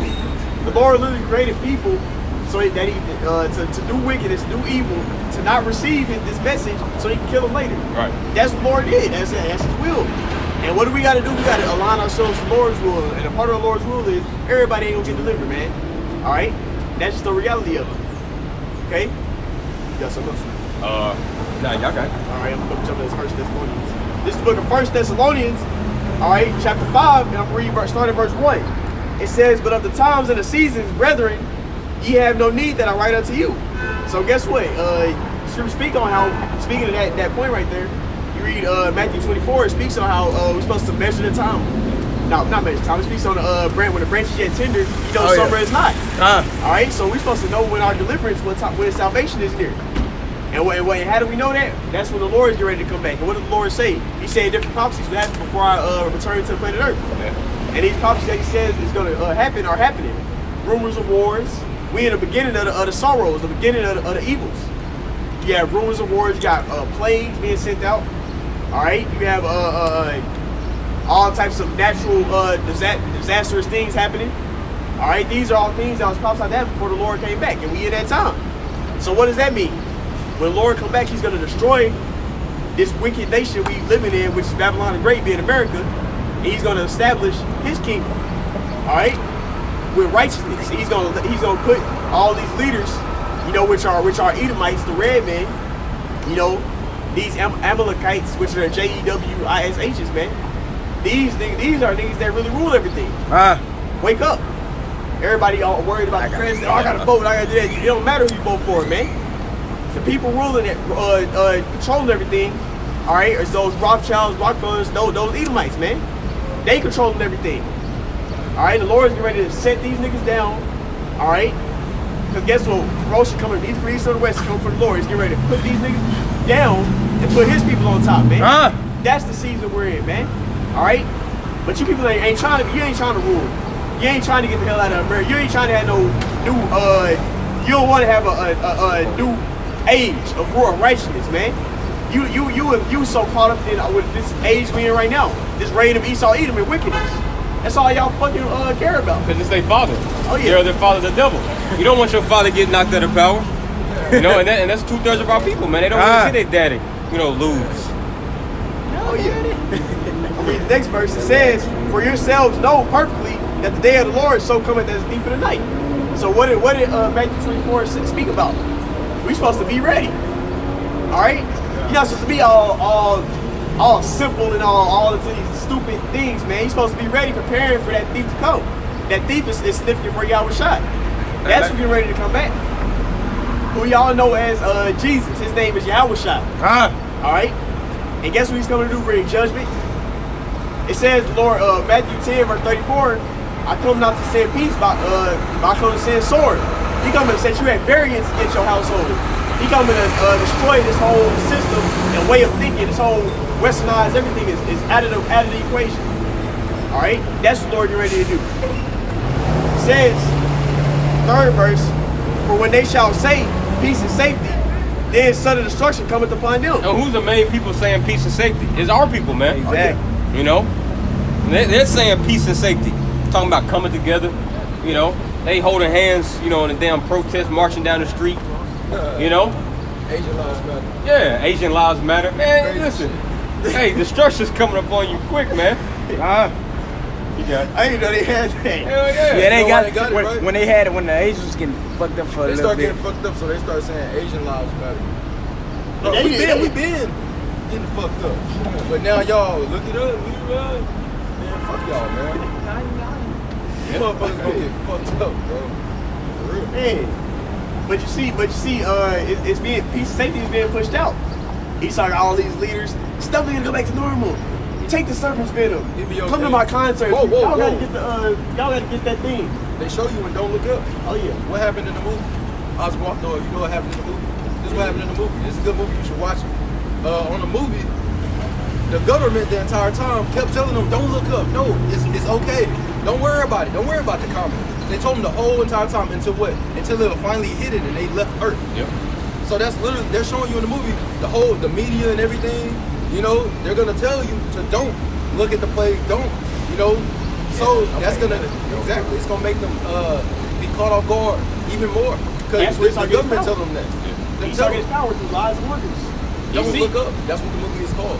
Don't look up. They're trying to tell you, don't look up. When Yahweh Shah told you to look up, Yeah. when you see all these things coming fast. Literally, that's So what they're it's very, the anti-Messiah spirit is here. God. He told you to look up, they tell you don't look up. Right? He tell you don't take the chip, they tell you to take the chip. All right? You gotta be. Hey, this why, hey, brothers, speak about how this is Satan's kingdom, man. Because it's adverse to everything that Yahweh Shah told you to do and not to do, man. They do the opposite. Ain't been saying kingdom. What did Satan tell y'all? Shot. I can give you all the kingdom. He said I can give you all the dominion over the kingdoms of the world. In Matthew the 4th chapter. So what does that mean? Satan was in control. That was back then during the Romans. All right, it's still the same way. You know, the kingdom, the Lord. But guess what? It's about to be back. Really, the Lord still got control over it. Yeah. But he has the wicked fair rule right now. But guess what? Their time is up. It speaks on that in Revelation, man. And we're in that time period of them going down and us getting risen back up. What's really gonna be the elect getting risen back up. And you niggas is gonna have to come back to the seat of the elect. You know, sack Israelites, man. All right, Hey, and also as Elder Apostle Tahar has said, I remember, you know, pretty much vividly, you know, he was breaking down Revelation, the 8th chapter. And he said, like, during the time, like, there's going to be, like, you know, like missiles kind of like being shot forth, you know, and they may sign, like, peace treaties, you know, and agreements, you know, but when they do that, that's, when they say peace and safety, that's when that sudden destruction is going to come, you know, so don't let it, you know, shock you, you know, if in the midst of all this turmoil, it may get together for a little season and just like sign like a little peace treaty or whatever, you know, and things kind of cool off. But then as soon as that happens, all hell's gonna break loose, man. Yes, sir. Yep. that's how it's gonna be as deep in the night. And that's gonna really test faith. You gotta have faith to believe it's still gonna happen. Yeah. And this place ain't got no faith. They gonna be like, oh, we won. Yeah. You're gonna have certain Israelites, they're gonna be, oh yeah, we got another 20 years here. Fall back. They're gonna fall Yeah. back. Hey, you They shouldn't hand be out in the the flag. spirit. If you so-called believe in this truth, you shouldn't be in the spirit of saying that we got, you know, 3, 4, 5, 6, 7 years here or plus, man. Hey, that's an off-ass spirit, man. You got even Elder Rakah, you know, has said yesterday in his video, hey, you gotta be in the spirit of, hey, it could be missiles can come tomorrow. That's the type of spirit you should be in, man. That should be being on your watch. Yeah. It says be ye also ready. So guess what? And also another thing that shows that you're not occupied in prophecies. Because guess what? The prophets are gonna be down with the prophecies. They gotta know the prophet. That's the spirit of Yahweh Shai. So if you don't know the prophecies, which are clearly happening before our eyes, then guess what? You're not no fucking prophet. Man. That's the reality of it. And like You know, said, they're gonna be warning and blowing that trumpet. Blowing the trumpet for what? The prophecies. And the prophecies are happening. I remember a cat I used to teach with in the last camp I used to be in, you know, and he said that oh yeah, hey, don't be surprised, we could have another 50 years here. Yeah, bro, like that shit made me mad, bro. 50. It may, hey, brother Nakawam, if you watching, hey, he could attest, man. It pissed brother Nakawam off too, man. Hey, that's a all-fast spirit. That is not the spirit any of the disciples had, man. When you read Acts the 1st chapter, what did the disciples ask Yahushua? Is this the will you restore the kingdom of Israel unto us? The disciples were always in that spirit, you know, of like, hey, let's get it, you know. To the end. Yeah, hey, That's what we want. We want the end to come. not it could be another 50. Man, listen, if anybody got a fucking mentality like that, that's around me, get away from me, man. You know, because what you gonna do? You gonna piss me off, man. Like, bro, I can't even imagine another 2 years here, bro. Like, I don't want to think about that, you know. And that's why it's important for us to continue to do what we do. Like Peter said it, man. The rock of the church said it.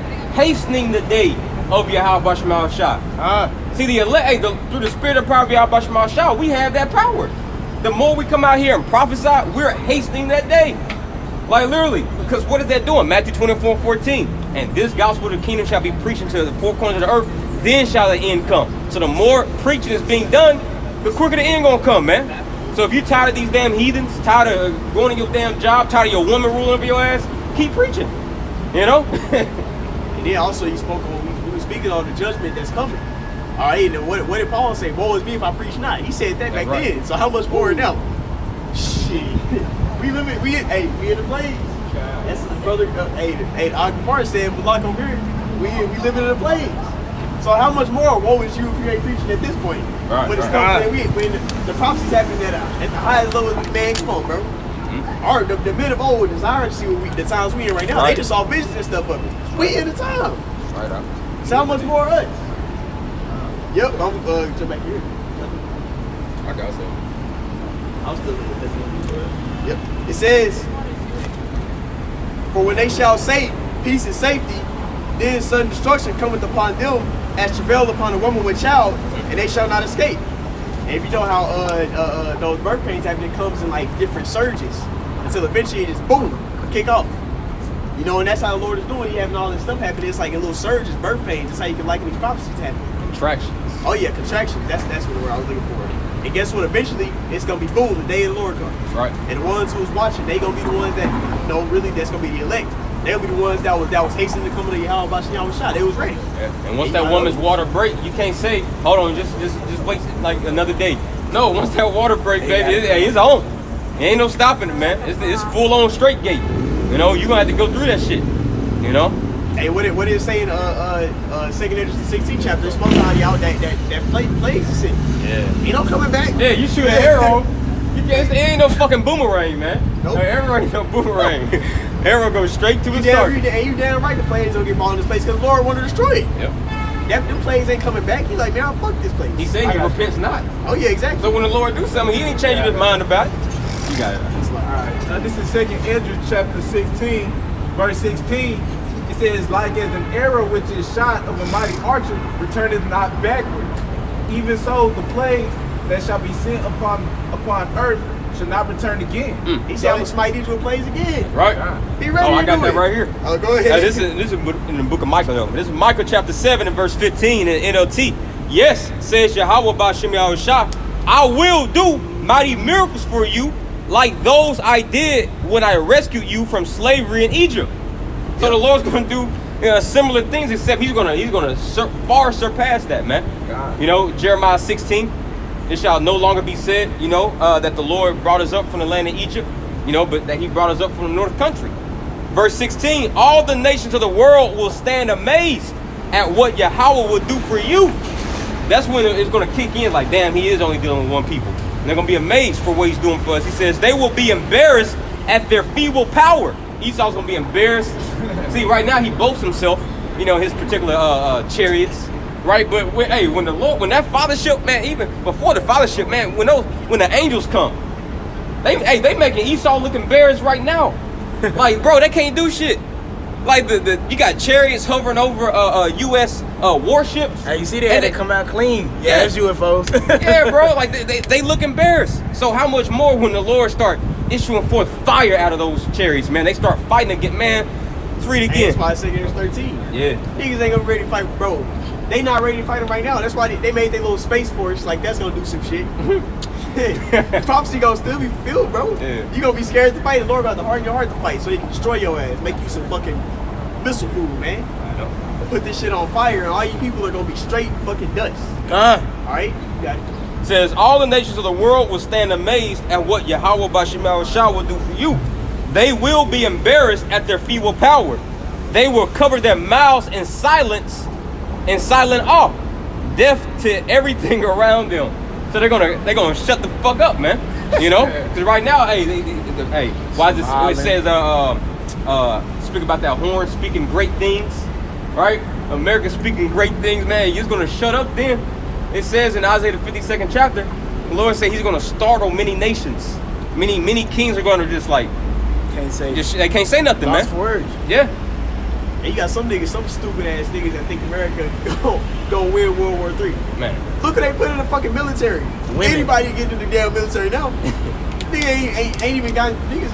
These niggas ain't even shot. Don't even know how to shoot a gun. They Yo, wouldn't even kill auntie in the nobody. military. Yeah. What the hell? These your mighty men. Your crackhead uncle's in the military, and you think they're gonna win World War III? They got women. And then they already simulated it. Yeah. China and Russia is smashing America, man. Yep. And then you can see it, because guess what? They not scared no more. They like America knows not to attack us.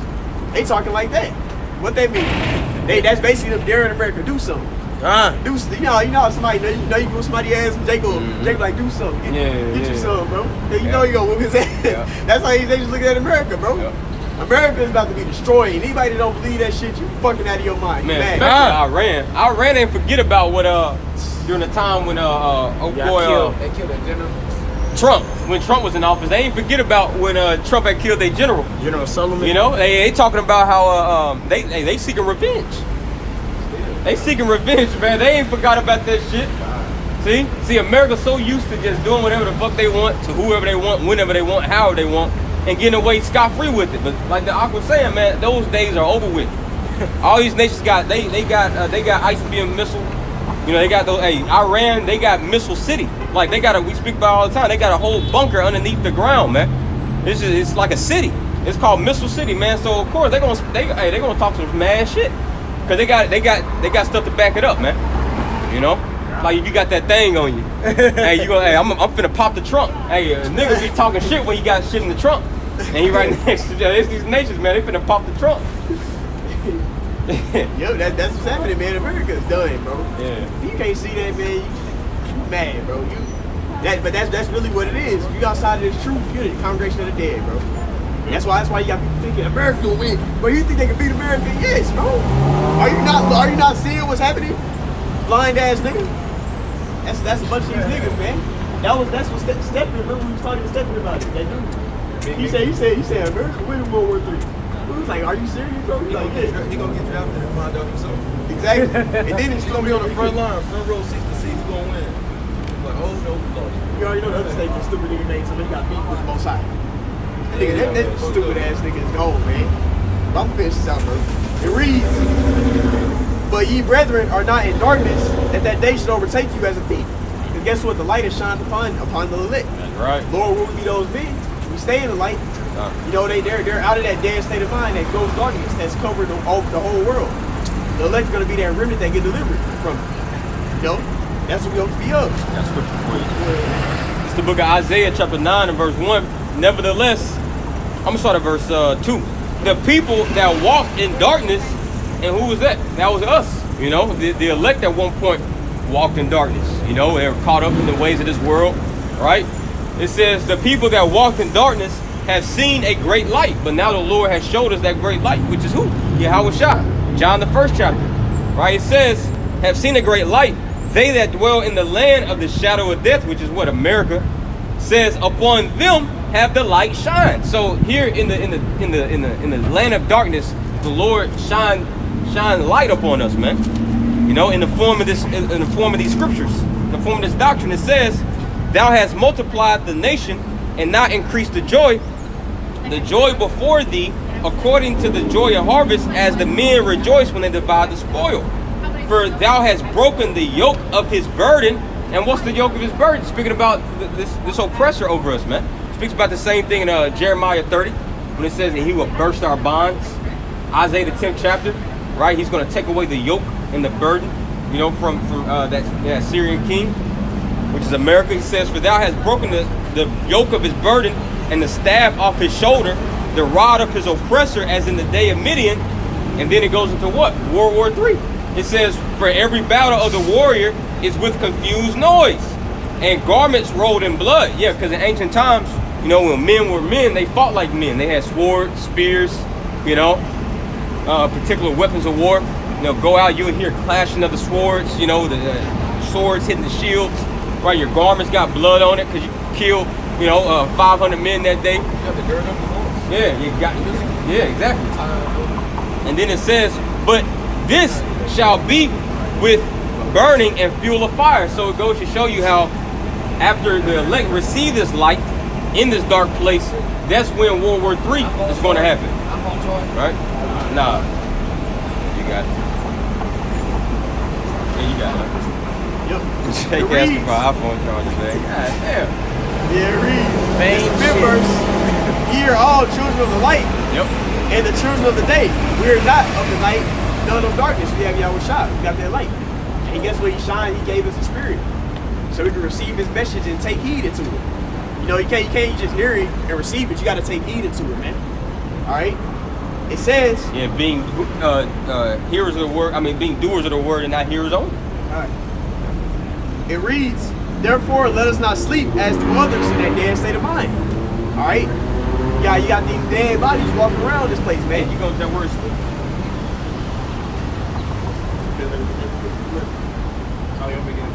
Yeah. I'll finish it up. So it says, as do others, but let us As watch. do others. Because these other people are sleeping, man. That's why we say all the time, these people have no idea what's coming. They're asleep. And the Lord has done this unto these people, man. All right, 2 Thessalonians 2:11 gave them a strong delusion that they should believe a lie. All right, Isaiah 29, he poured out the spirit of deep slumber upon them. All right, you got that up?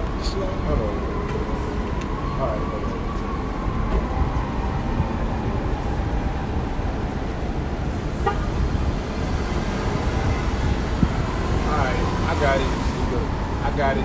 In the Greek, Read it loud. how you do.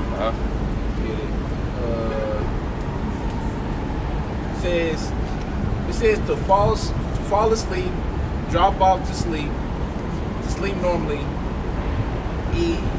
to be dead. To be dead. Yeah, state of mind. Yeah, exactly. So if you sleep, you're synonymous with you being dead. And this is Proverbs 21:16. He that wandereth out of the way of understanding shall remain in the congregation of the dead. So you're literally walking amongst fucking zombies, man. You know, this is why this is known as the land of the shadow of death. Everybody you see, if they're not in the truth, they're dead. Right? And we were once dead. But see, that's why the spirit of life had to come inside those dry bones and make us alive. And now we see and understand what's going on. Right? So let us not be dead as others. Being translated. Back, read that again. Was that it on that? I mean, yeah. This 1 Thessalonians chapter 5, verse 6. Therefore, let us not sleep. Yeah, and we just went into that word sleep. And it means to be dead. So let us not be dead. Go ahead. It says, as do others. As others, man. Go ahead. Your mama dead. Your daddy dead. Oh, yeah, So really the Lord's about to match their spirituality. If they're dead in the spirit, the Lord, all he's doing is matching that in the physical. See? It says, but let us watch and be sober. Woo! And what did he say in Luke 12? I've been holding this for the long while. I had it. This is Luke chapter 12. He says, but let us watch. Let us watch. This is Luke 12 and verse 35. Let your loins be girded about, meaning your mind. Meaning let your minds be prepared and your lights burning. Yeah, why should your lights be burning? Because you're in the land of darkness. And you yourselves, I'm going to skip down verse 37. Blessed are those servants whom the Lord, when he cometh, shall find watching. Verily I say unto you, that he shall gird himself and make them to sit down to meat, and will come forth and serve them. And that's when the marriage supper of the Lamb is going to happen, man. And that's what, and pursuant to Revelation 19th chapter, says that that his bride have made herself ready. right? When you go into that word made ready, in the Greek, I can't remember the specific Greek word. If somebody want to grab that, Revelation 19, right? And this is what the prophet set out to do, man. And this is what happens when those who take care of themselves. Yeah. All right. It's Revelation 19 and verse 9. Hold on, right? Let's try. Is it 9? Oh, 7. I was saying, Revelation 19 and 7. And you go into that word ready. Because that's what the elect is doing. They're making themselves ready, man. See? And like that old saying in the world, you know, you ain't gotta get ready if you stay ready. See? You got that? yeah. Or you take care of yourself, or to take care of you. He was looking over it. That's what he said? Yeah, that's what he said. In the Greek, heteromazo, and it says to make ready, prepare. To make ready, to prepare. Pre meaning before. Pair means to make. So you make before, right? And this what the Elijah the prophet was set out to do, which is John the Baptist as well as Elder Abba Bibbins, right? As a matter of fact, let's grab that real quick. Hold that what you got, huh? It's Luke 1. And this is the job of the watchman, is to prepare the Lord's woman. What did Paul say? I have espoused you unto one husband. Right? This is Luke chapter 1 and verse 76. And thou, child, shalt be called the prophet of the highest, concerning John the Baptist. And thou shalt go before the face of the Lord to prepare his ways, to give knowledge of salvation unto his people by the remission of their sins. So that's what Elijah, also known as John the Baptist, and Elijah, Elder Abba Bibbins, was set up to do, is prepare, you know, the Lord's woman. And that's the legacy that we have partaked upon, man. Entering into other men's labors. We're laboring to prepare the Lord's woman, man, as well as ourselves. So you go back to that definition. What it say? It said remission for their sins, right? Mm-hmm. You go into remission, it means like Passover. And also, you go into the Google definition, it means like to cleanse a depth. You know, and that's what's gonna happen through the blood of Yahweh Shai. You know, the elect, their depth, their falling short is gonna be cleansed through Yahweh Shai. Alright. Says to make the necessary preparations. To make the necessary preparations. See, what may be necessary for you may not be necessary for me. This is why Sirach, the 37th chapter says, my son, prove thy own soul and see what's evil unto it and give not thyself unto it. So whatever is necessary for you to do away with to get yourself prepared, do it, man, by all means. Right? Go ahead. Get everything ready. Oh, what did Ezra say? 2nd Ezra 14, and I want to say verse 14. Set thine own house in order. See, that's you getting everything ready. Right? And the context of getting things ready ain't talking about your physical appearance. It's all dealing with your mindset. See, Yahweh Shema Shah is expecting you to get your mindset ready. And this is why we speak about the destruction. We speak about the kingdom. Because what does this do? This allows the elect to pretty much make a visual image in their minds to get ready. You know? So when you see, like, you should be able to envision, like when we speak about, you know, empty shells, you shouldn't just hear that. No, you should envision it. That's you getting your mind ready. Like envision you walking to Walmart one day. It's like, oh shit, ain't no food. All right, let me put that faith into position now. You know, instead of trying to get ready, then you go to Walmart. Oh shit, let me go listen to some videos. Go get ready. No, it's gonna be too late. You'll be already ready. Yeah.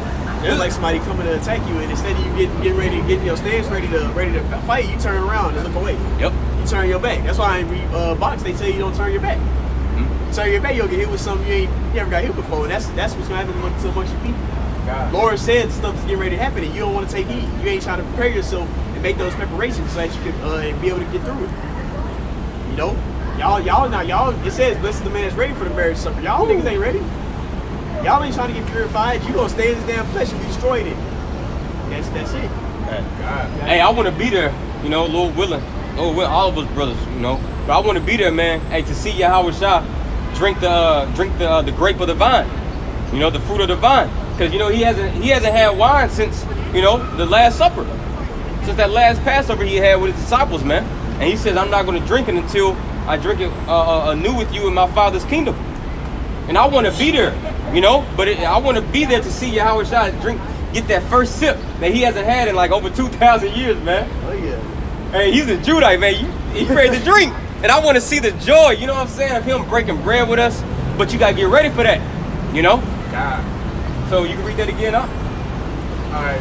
It says to make the necessary preparations, get everything ready. It says it also says to prepare the minds of men. Here you have it. To prepare the minds of men. Go ahead.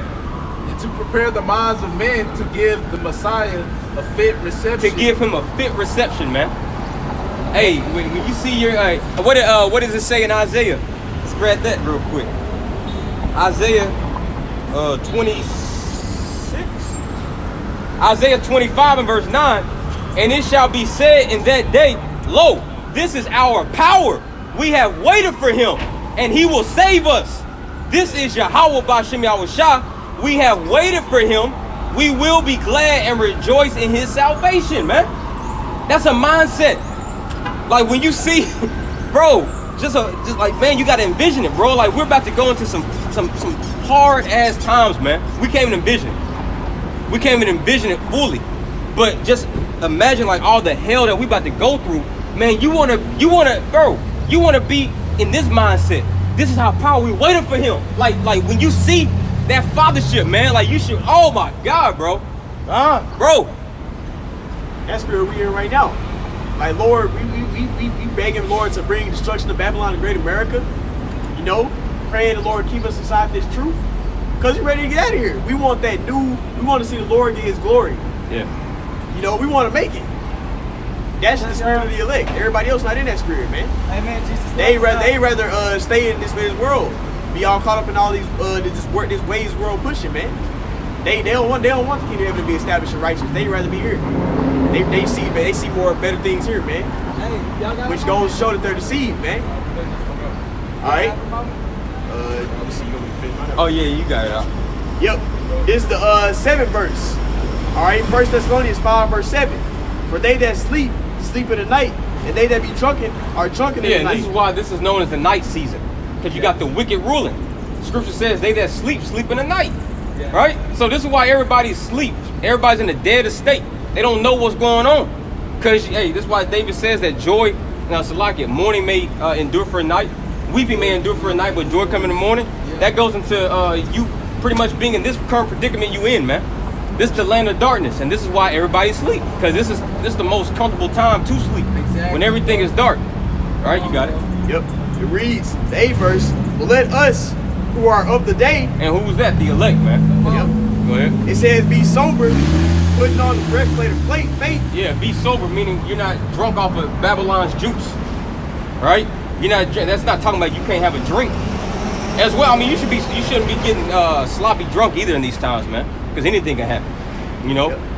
But especially you being sober when it comes to this truth, this true doctrine, this true breakdown.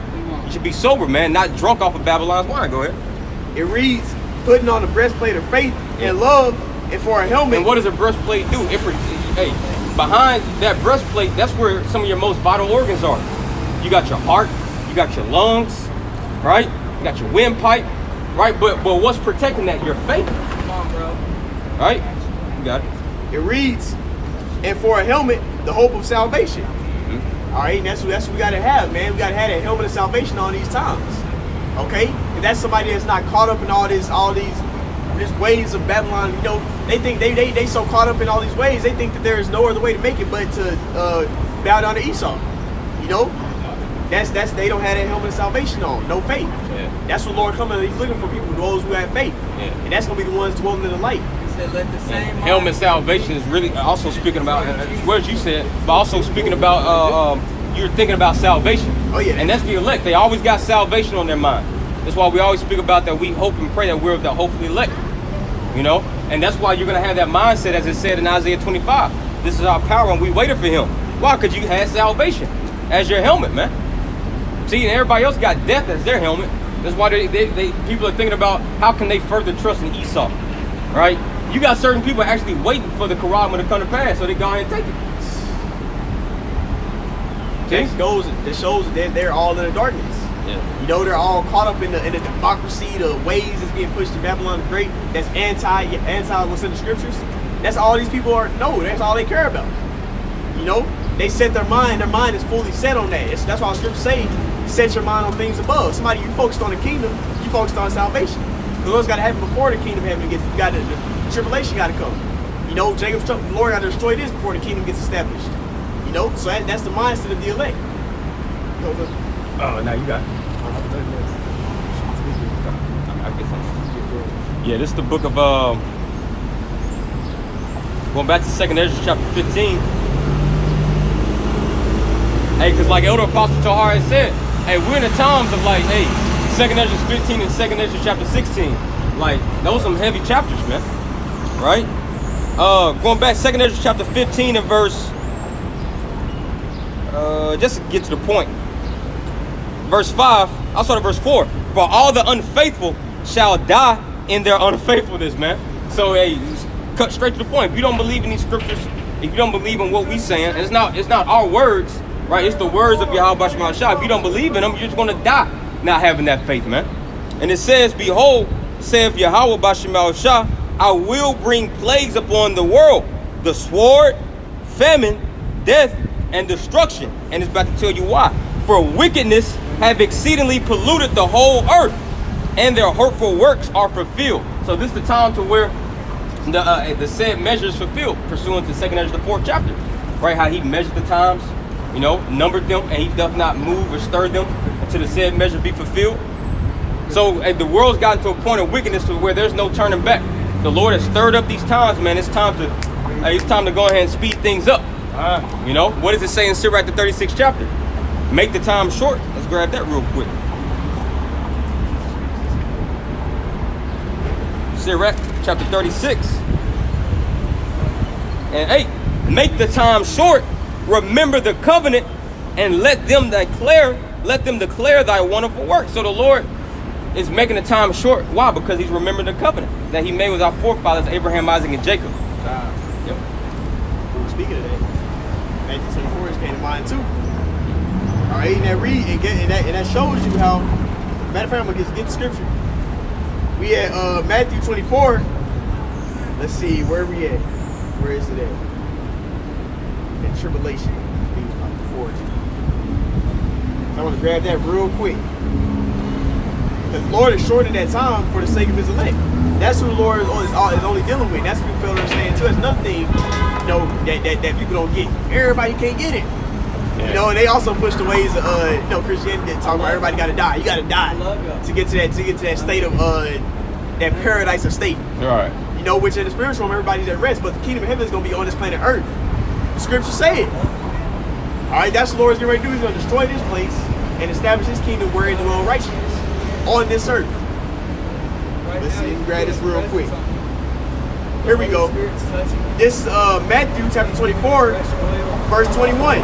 It says, for then shall there be great tribulation on such as was not the beginning of the world to this time. And what does tribulation mean? Hard times. Yep. Straits.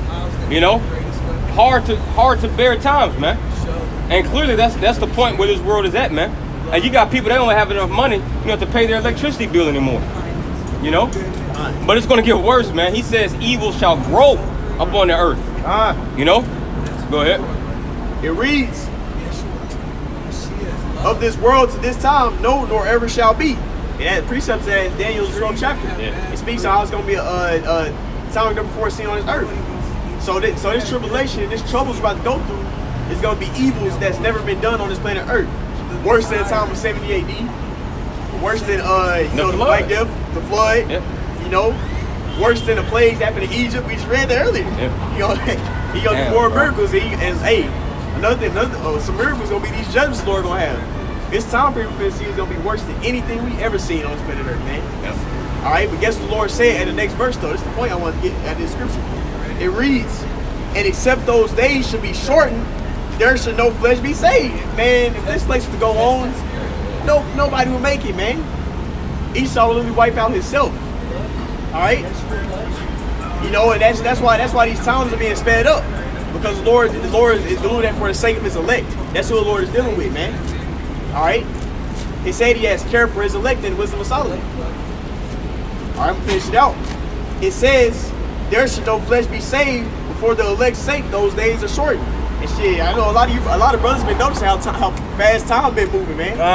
Shit, I feel like this time going by quick. Are we in, what we in, like the 5th month? Yeah. Bro, it's already like, what, 16? Yeah. Then 2022, it feel like it just started like a month ago. Yeah. But it's been 5 months already, man. That's because the Lord is speeding this stuff up, man. Got these pops popping like popcorn. It's like we just started teaching camp together just like last week. Exactly, you know what I'm saying? It's been 5 months. Yeah. The Lord is making his time go quickly, because guess what? It's over. Esau's on borrowed time, man. All these people that's thinking that America finna go on 20, 30 years, 10 Done. years. Yeah, you No. sleep. You dead. No, bro. Yeah. It's not happening. It's impossible, bro. Look at the prices and stuff. Look at the resources. Look at everything. How is it gonna go that long? It's not. It can't. Yeah. All right. It's not gonna go no 10, 30, 20 years, man. Look at the resources. Look at the stuff you see happening. Look at how this war is stirring up. You think it's gonna be sitting here, be stalemate for 10 years? No. Man. We in that time period of getting the hell out of here, man. That's what you gotta be in. Only the elect gonna be in that time period. Gonna be in that spirit. Hey, Lord, when you coming back? And we know this time, man. I firmly believe it's this generation. You know? Second Corinthians 6 and I'll start at verse 1. We then as workers together with him, and that's what you should be doing. You should be working with him, not working against him, you know. It says, beseech you also that you receive not the grace of the Most High in vain. For he saith, I have heard thee in a time accepted. This is the time that's accepted that the Lord has heard us, man. Like during the time of slavery when our people were crying out to the Lord, hey, he wasn't hearing us, man. We had to serve that hardcore captivity. You know, we had to suffer that punishment, but now, you know, the Lord is hearing those cries of the elect. And now, as scripture just said, he has heard us in the time accepted. But I have heard thee in the time accepted, and in the day of salvation have I succored thee, meaning helped thee. Behold, now is the accepted time. Behold, now is the day of salvation. So this is the time to where, or the day, the season where the Lord's about to save us, man. God. See? It wasn't our time to be saved in 70 AD. Right? During the time of the Dark Ages, during the time of the Renaissance, right? No, this is the time, man. As scripture says in Sirach 39, right? We can get that real quick.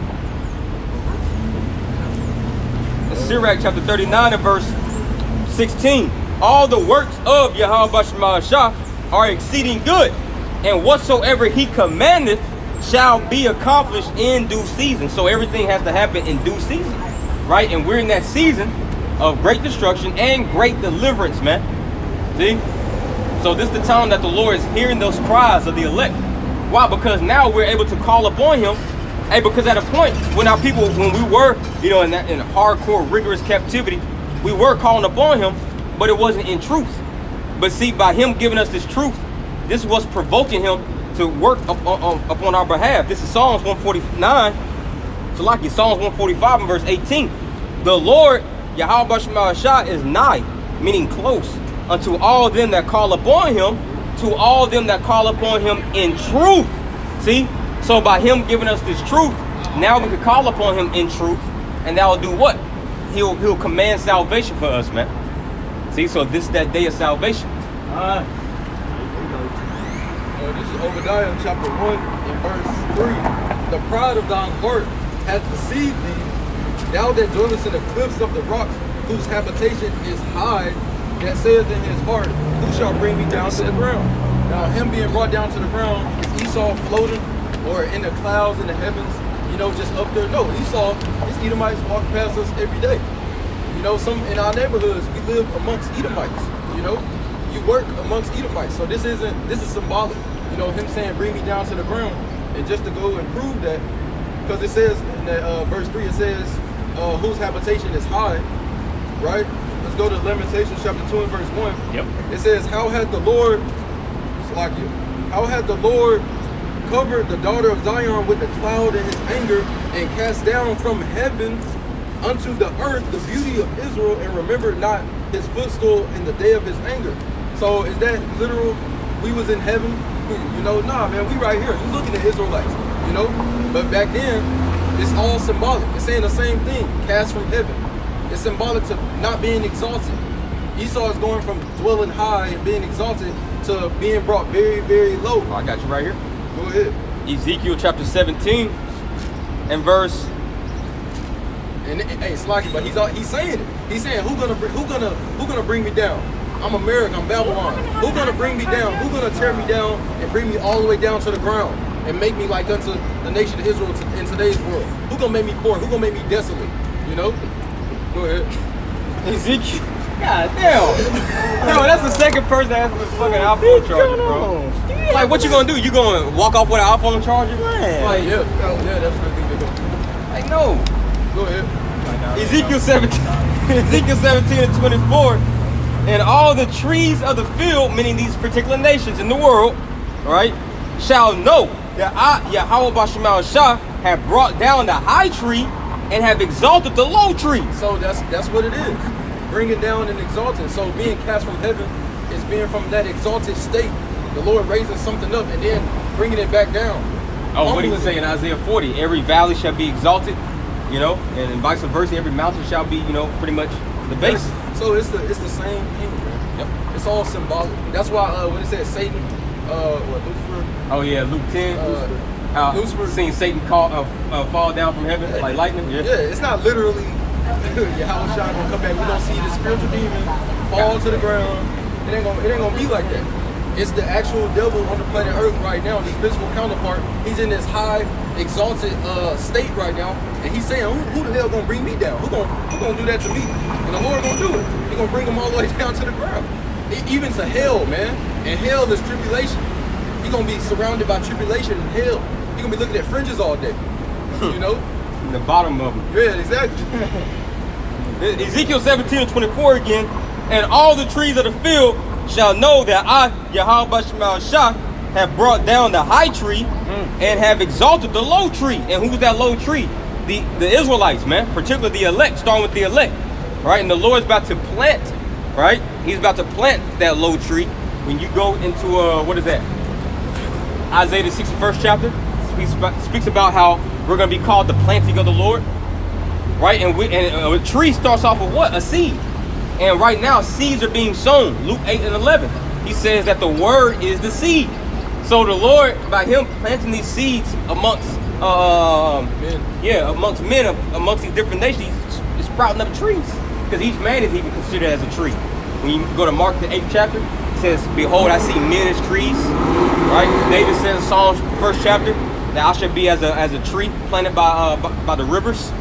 Right? It says, he have exalted the low tree and dried up the green tree, and we're in the process of that green tree, which is America, being dried up. And it shows how it was exalted. Exactly. Bright green. It shows like everybody gonna flock that way, and then from that exalted state, it's gonna dry it up. Yeah. It's like a drought, man. Yeah. A tree just don't like get withered in one day. It's a process. In the process of these eagles growing, America's withering up. But it's gonna be a time to where this place is completely fucking withered, man. And the Lord's gonna, hey, whenever you got a dry ass tree, you got a dry oak tree, that makes for some good firewood, man. And America's that dry ass oak tree. It's gonna be burning, it's gonna be blazing for a long time. It says, and have made the dry tree to flourish. And who's that dry tree? Us, man. Yep. And he's making us flourish. That's why he's giving us those waters, which is the word, Ephesians 5 and 26. Says, I, Yahweh, have spoken and have done it. Yep. So he is showing his omnipotence as well. Yeah. He takes and gives. And now that Esau has been exalted unto heaven right now, he's been exalted. You know, he got fighter jets, he got space force, all that. He's been exalted. It's all for the Lord to tear his ass down, man. So that's what it means when it's talking about being brought to the ground. When he says, who gonna bring me down? Because he's not literally up there, which yes, he got fighter jets and stuff, but it's the state that he's in. Right. And the Lord's gonna bring his ass down all the way down to hell, man. Hey, like you heard that expression, a white man's heaven is a black man's hell. Well, this is what this is, man. It's true. Yeah, and the so-called black Hispanic Native Americans heaven is a so-called white man's hell. Yep. And it's gonna be right here on earth, man. We're two different spirits, man. Yeah. He's evil, we're righteous, man. But I got one more. This is Matthew chapter 11 and verse 23. It says, and thou, Capernaum, which is was an actual place. And Capernaum means what? Village of comfort. Right? Go ahead. And thou Capernaum, which are exalted unto heaven. Yeah, and Salaki. And that's why it's important to go into these words, man. Because Capernaum or Capernaum means village of comfort. And America, what is it speaking about of Babylon the Great in Revelation 18? It lived deliciously. It's comfort. It's comforted. Hey, leisure. Yeah, it's leisure. a place of leisure too. Yeah. Free time. The careless city. Zephaniah, I want to say the first chapter. Yeah. Right? So yeah, you got... It says, and thou Capernaum, which are exalted unto heaven, not literally. Well, it says exalted unto heaven. That's the key word in there. Mm-hmm. Exalted. That's what it means when it says unto heaven, man. You know, high things, you know. But it's not literally in the heavens like a blimp with a city up there. Hey, but Esau is actually up in the heavens. He got his damn satellites. Yeah. You know? God. Aircrafts. It reads, which are exalted unto heaven shall be brought down to hell, for if the mighty works which have been done in thee have been done in Sodom, it would have remained unto this day. So Esau likewise is going to go from this exalted ass position on earth right now, which he's already in, exalted position, all the way down to the bottom, man. It's going to be really that much sweeter too, because these people have lived their whole lives in deliciousness, mocking the Hebrew Israelites, calling us niggas, spics, wetbacks, all this, junkies, crackheads, thugs, all these reproaches, which was a curse that the Lord has put on us, and they've been looking at us as we're gonna get salvation. Salvation is coming to us, and when that happens, the missile's gonna drop, and this place is gonna be brought all the way down. And Esau ass is going in chains, man. Right. The elites are going in chains, and they've been living so deliciously, millions and billions of dollars, which they're used to it. You know, if you grow up, you own private jets and shit, motherfuckers used to it. They used to eating off gold and shit like that, you know? But when they get brought all the way down, it's gonna be that much more heavier, man. That much more significant, you know? It's like, you say you go get a nigga out the hood, you take him a multi-million-dollar mansion, how the transition gonna be so crazy to him. But oh my God, when people hit the lottery for millions of dollars, you know how they be going crazy, they'll faint? That's how Esau gonna be. Sitting there, like brother said, can you imagine Donald Trump and his family, Biden and his family sitting in the cage in chains, you know, naked as shit, bloody? Can you imagine them sitting there according to what's written? Can you imagine that? How their reaction gonna be? You know, they not sipping that cognac, you know, probably I ain't gonna give them water, give them good ass vinegar, you know? That's what they gave you how it shot. They gave him vinegar and gall. Yeah, get them apple cider vinegar, man. Come on, man. Throw a cracker in there and watch them fight. That's all they get for a week. Man. Can you imagine what's going, you know? And they're old too, man. They're old in this, so they're waxing. They're used to this. Just imagine, man. Just imagine. But like the point, these people are exalted right now. Hey, look at his shirt. Hell on earth, heaven in mind. Yeah, that's the spirit, bro. Yeah. Come on. Jake just had like a Jake. He had the shirt said on the back, hell on earth, heaven in mind. And that's the state that we in. We in hell, but heaven is on our mind, man. That salvation, that helmet of salvation, man. Yep. Our conversations in the heavens. Hey, that's the spirit, man. Hey, you can't make this up, man. Call Allah Yahweh Shema Shah for real. Man. Esau's about to be dethroned, man. That's what we're looking at. That's why I brought it out. Esau's about to be dethroned. And Jacob is going to supplant that nigga, man. And we're Jacob. Just so happen to be, we're Jacob. I love to say it, man. It just so happened to be the ones that are on the bottom are the Israelites for real, and we're ruling next. It just so happened, right, Warren? It just so happened to be that we're Jacob. What are the odds, man? What are the odds? Us being dead, us being so-called niggas, us being in the world, trying to be something in the damn world. We're Jacob, man. And we got the Holy Spirit now. Woo! Fuck Esau gonna do. God. What you got? Can't do nothing about it, man. It's Sirach 11 and verse 25. In the day of prosperity, there is a forgetfulness of affliction. Yeah. He's exalted, so he forgot what them Caucasus Mountains felt like. He forgot, man. He like, damn, what the hell is that? He forgot when David had his ass in chains, man. Yeah. He forgot about that. It doesn't come into mind. Read it from the top. Yep. Sirach 11 and 25. In the day of prosperity, there is a forgetfulness of affliction. When you're exalted, you forget what hell is like. When you're in that Lamborghini, you don't know what a Honda Accord is. Go ahead. And in the day of affliction, there is no more remembrance of prosperity. So when Esau get brought down, it's gonna take. Hey, Esau gonna get brought down. He gonna be down there, and it's gonna hit him, man. Yeah. He just, hey man, it's gonna cease from them Rothschilds too. It's gonna hit so hard too because they're going directly. They gonna forget what the Diamond District was like.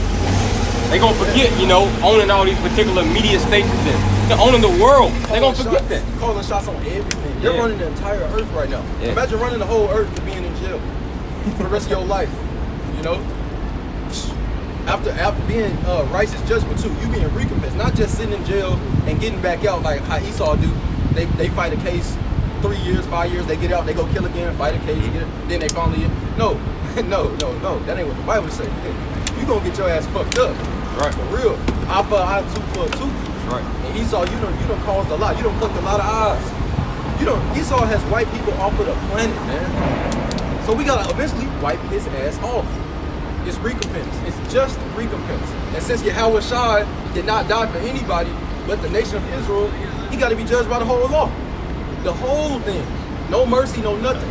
Though he cried and sought for it, it doesn't fucking matter. Hey, that boy, he looked like an Edomite. He could have been in jail. On the board, The dude that was just telling you he loves you and shit. oh, that's crime. Yeah, exactly. I think he was an Edomite. Yeah. But I hey, like that's a prime Edomite. example. Esau be trying to cry, man. Y'all can Seek the see, y'all can police report. rewind the video. Yeah. Seek the police report. Yeah. The tears, man. No, he sought it carefully with tears. Ah! Read it. No, go ahead. Verse 26.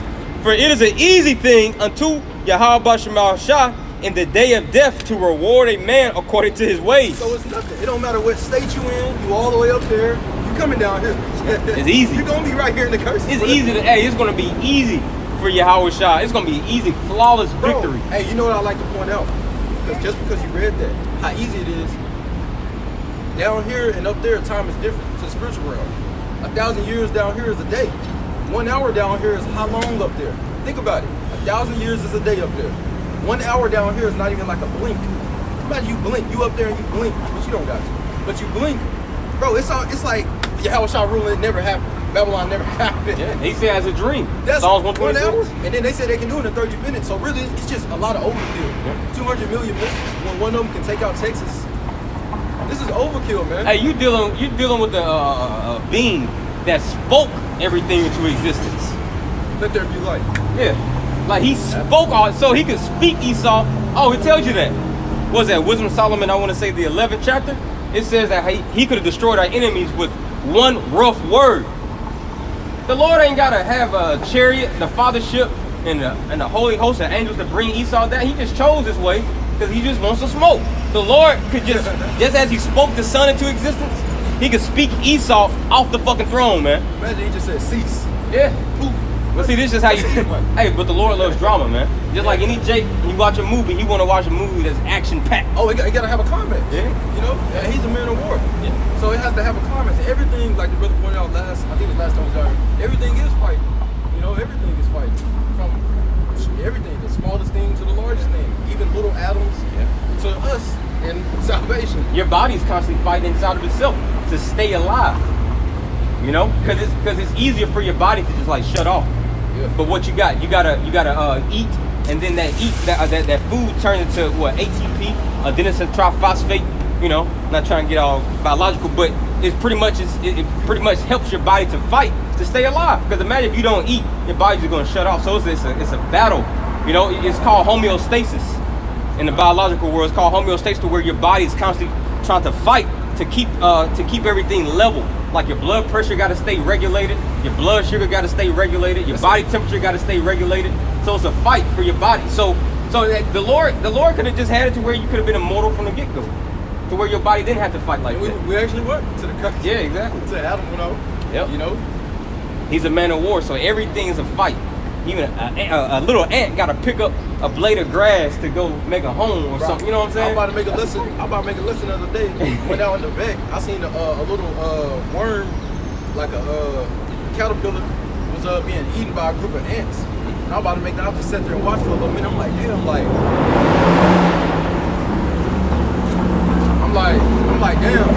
You know, it's like a fight. Like, he's gonna die, and he was way bigger than them, so he's gonna die and feed all of them. And the scripture actually says it'd be expedient for one person, you know, to I forgot how it's worded, but basically it's expedient to us that Yahushua did what he did for all of us instead of all of us dying. You know, it's expedient unto us. It was a good thing for us, you know. But, you know, that's just something I seen the other day. I was like, damn, man, they're contending, but it's for the greater good, you know. That word was going crazy. You know, you got it. Verse 27, the affliction of an hour. See? Here you go. The affliction of an hour maketh a man forget pleasure. Of an hour. Hey, the Lord is funny. That's how long he says it's going to take to destroy America. You cannot tell me that a war is not likened unto the Lord. The Lord got jokes. Go ahead. Yep. The affliction of an hour maketh a man to forget pleasure. So all this pleasure that people are living in, you know, these fancy homes, Lamborghinis, you know, walking past the camp, eating ice cream cones. In 1 hour, really, hour in scriptures really symbolize just a short amount of time. Just imagine. So you're going to forget all that. You're going to forget your comfortable life. You're going to forget your 800 credit score, you know, when Walmart gets empty. When you ain't got to, you know what I'm saying? It just takes that, it just, that quick, the Lord can fuck up your whole life, man. One car rate. Yeah. And that's less than an hour. That's what I'm saying. Imagine if it happened this morning, 11 a.m. to 12 p.m. Imagine it happened right then and there, that 1 hour. Now we're in the afternoon. It would have already been done. The whole world would have changed, you know? Mm-hmm. Like I said, you look, people up there, ain't Yahweh, you know? You're going to be looking down, bro, and that 1 hour going to seem like absolutely nothing. Yep. It's just going to be like, okay, Esau's, okay. I mean, what's an hour to somebody who lives eternally, man? Like, even that, you know? An hour is short to us. We don't live that long.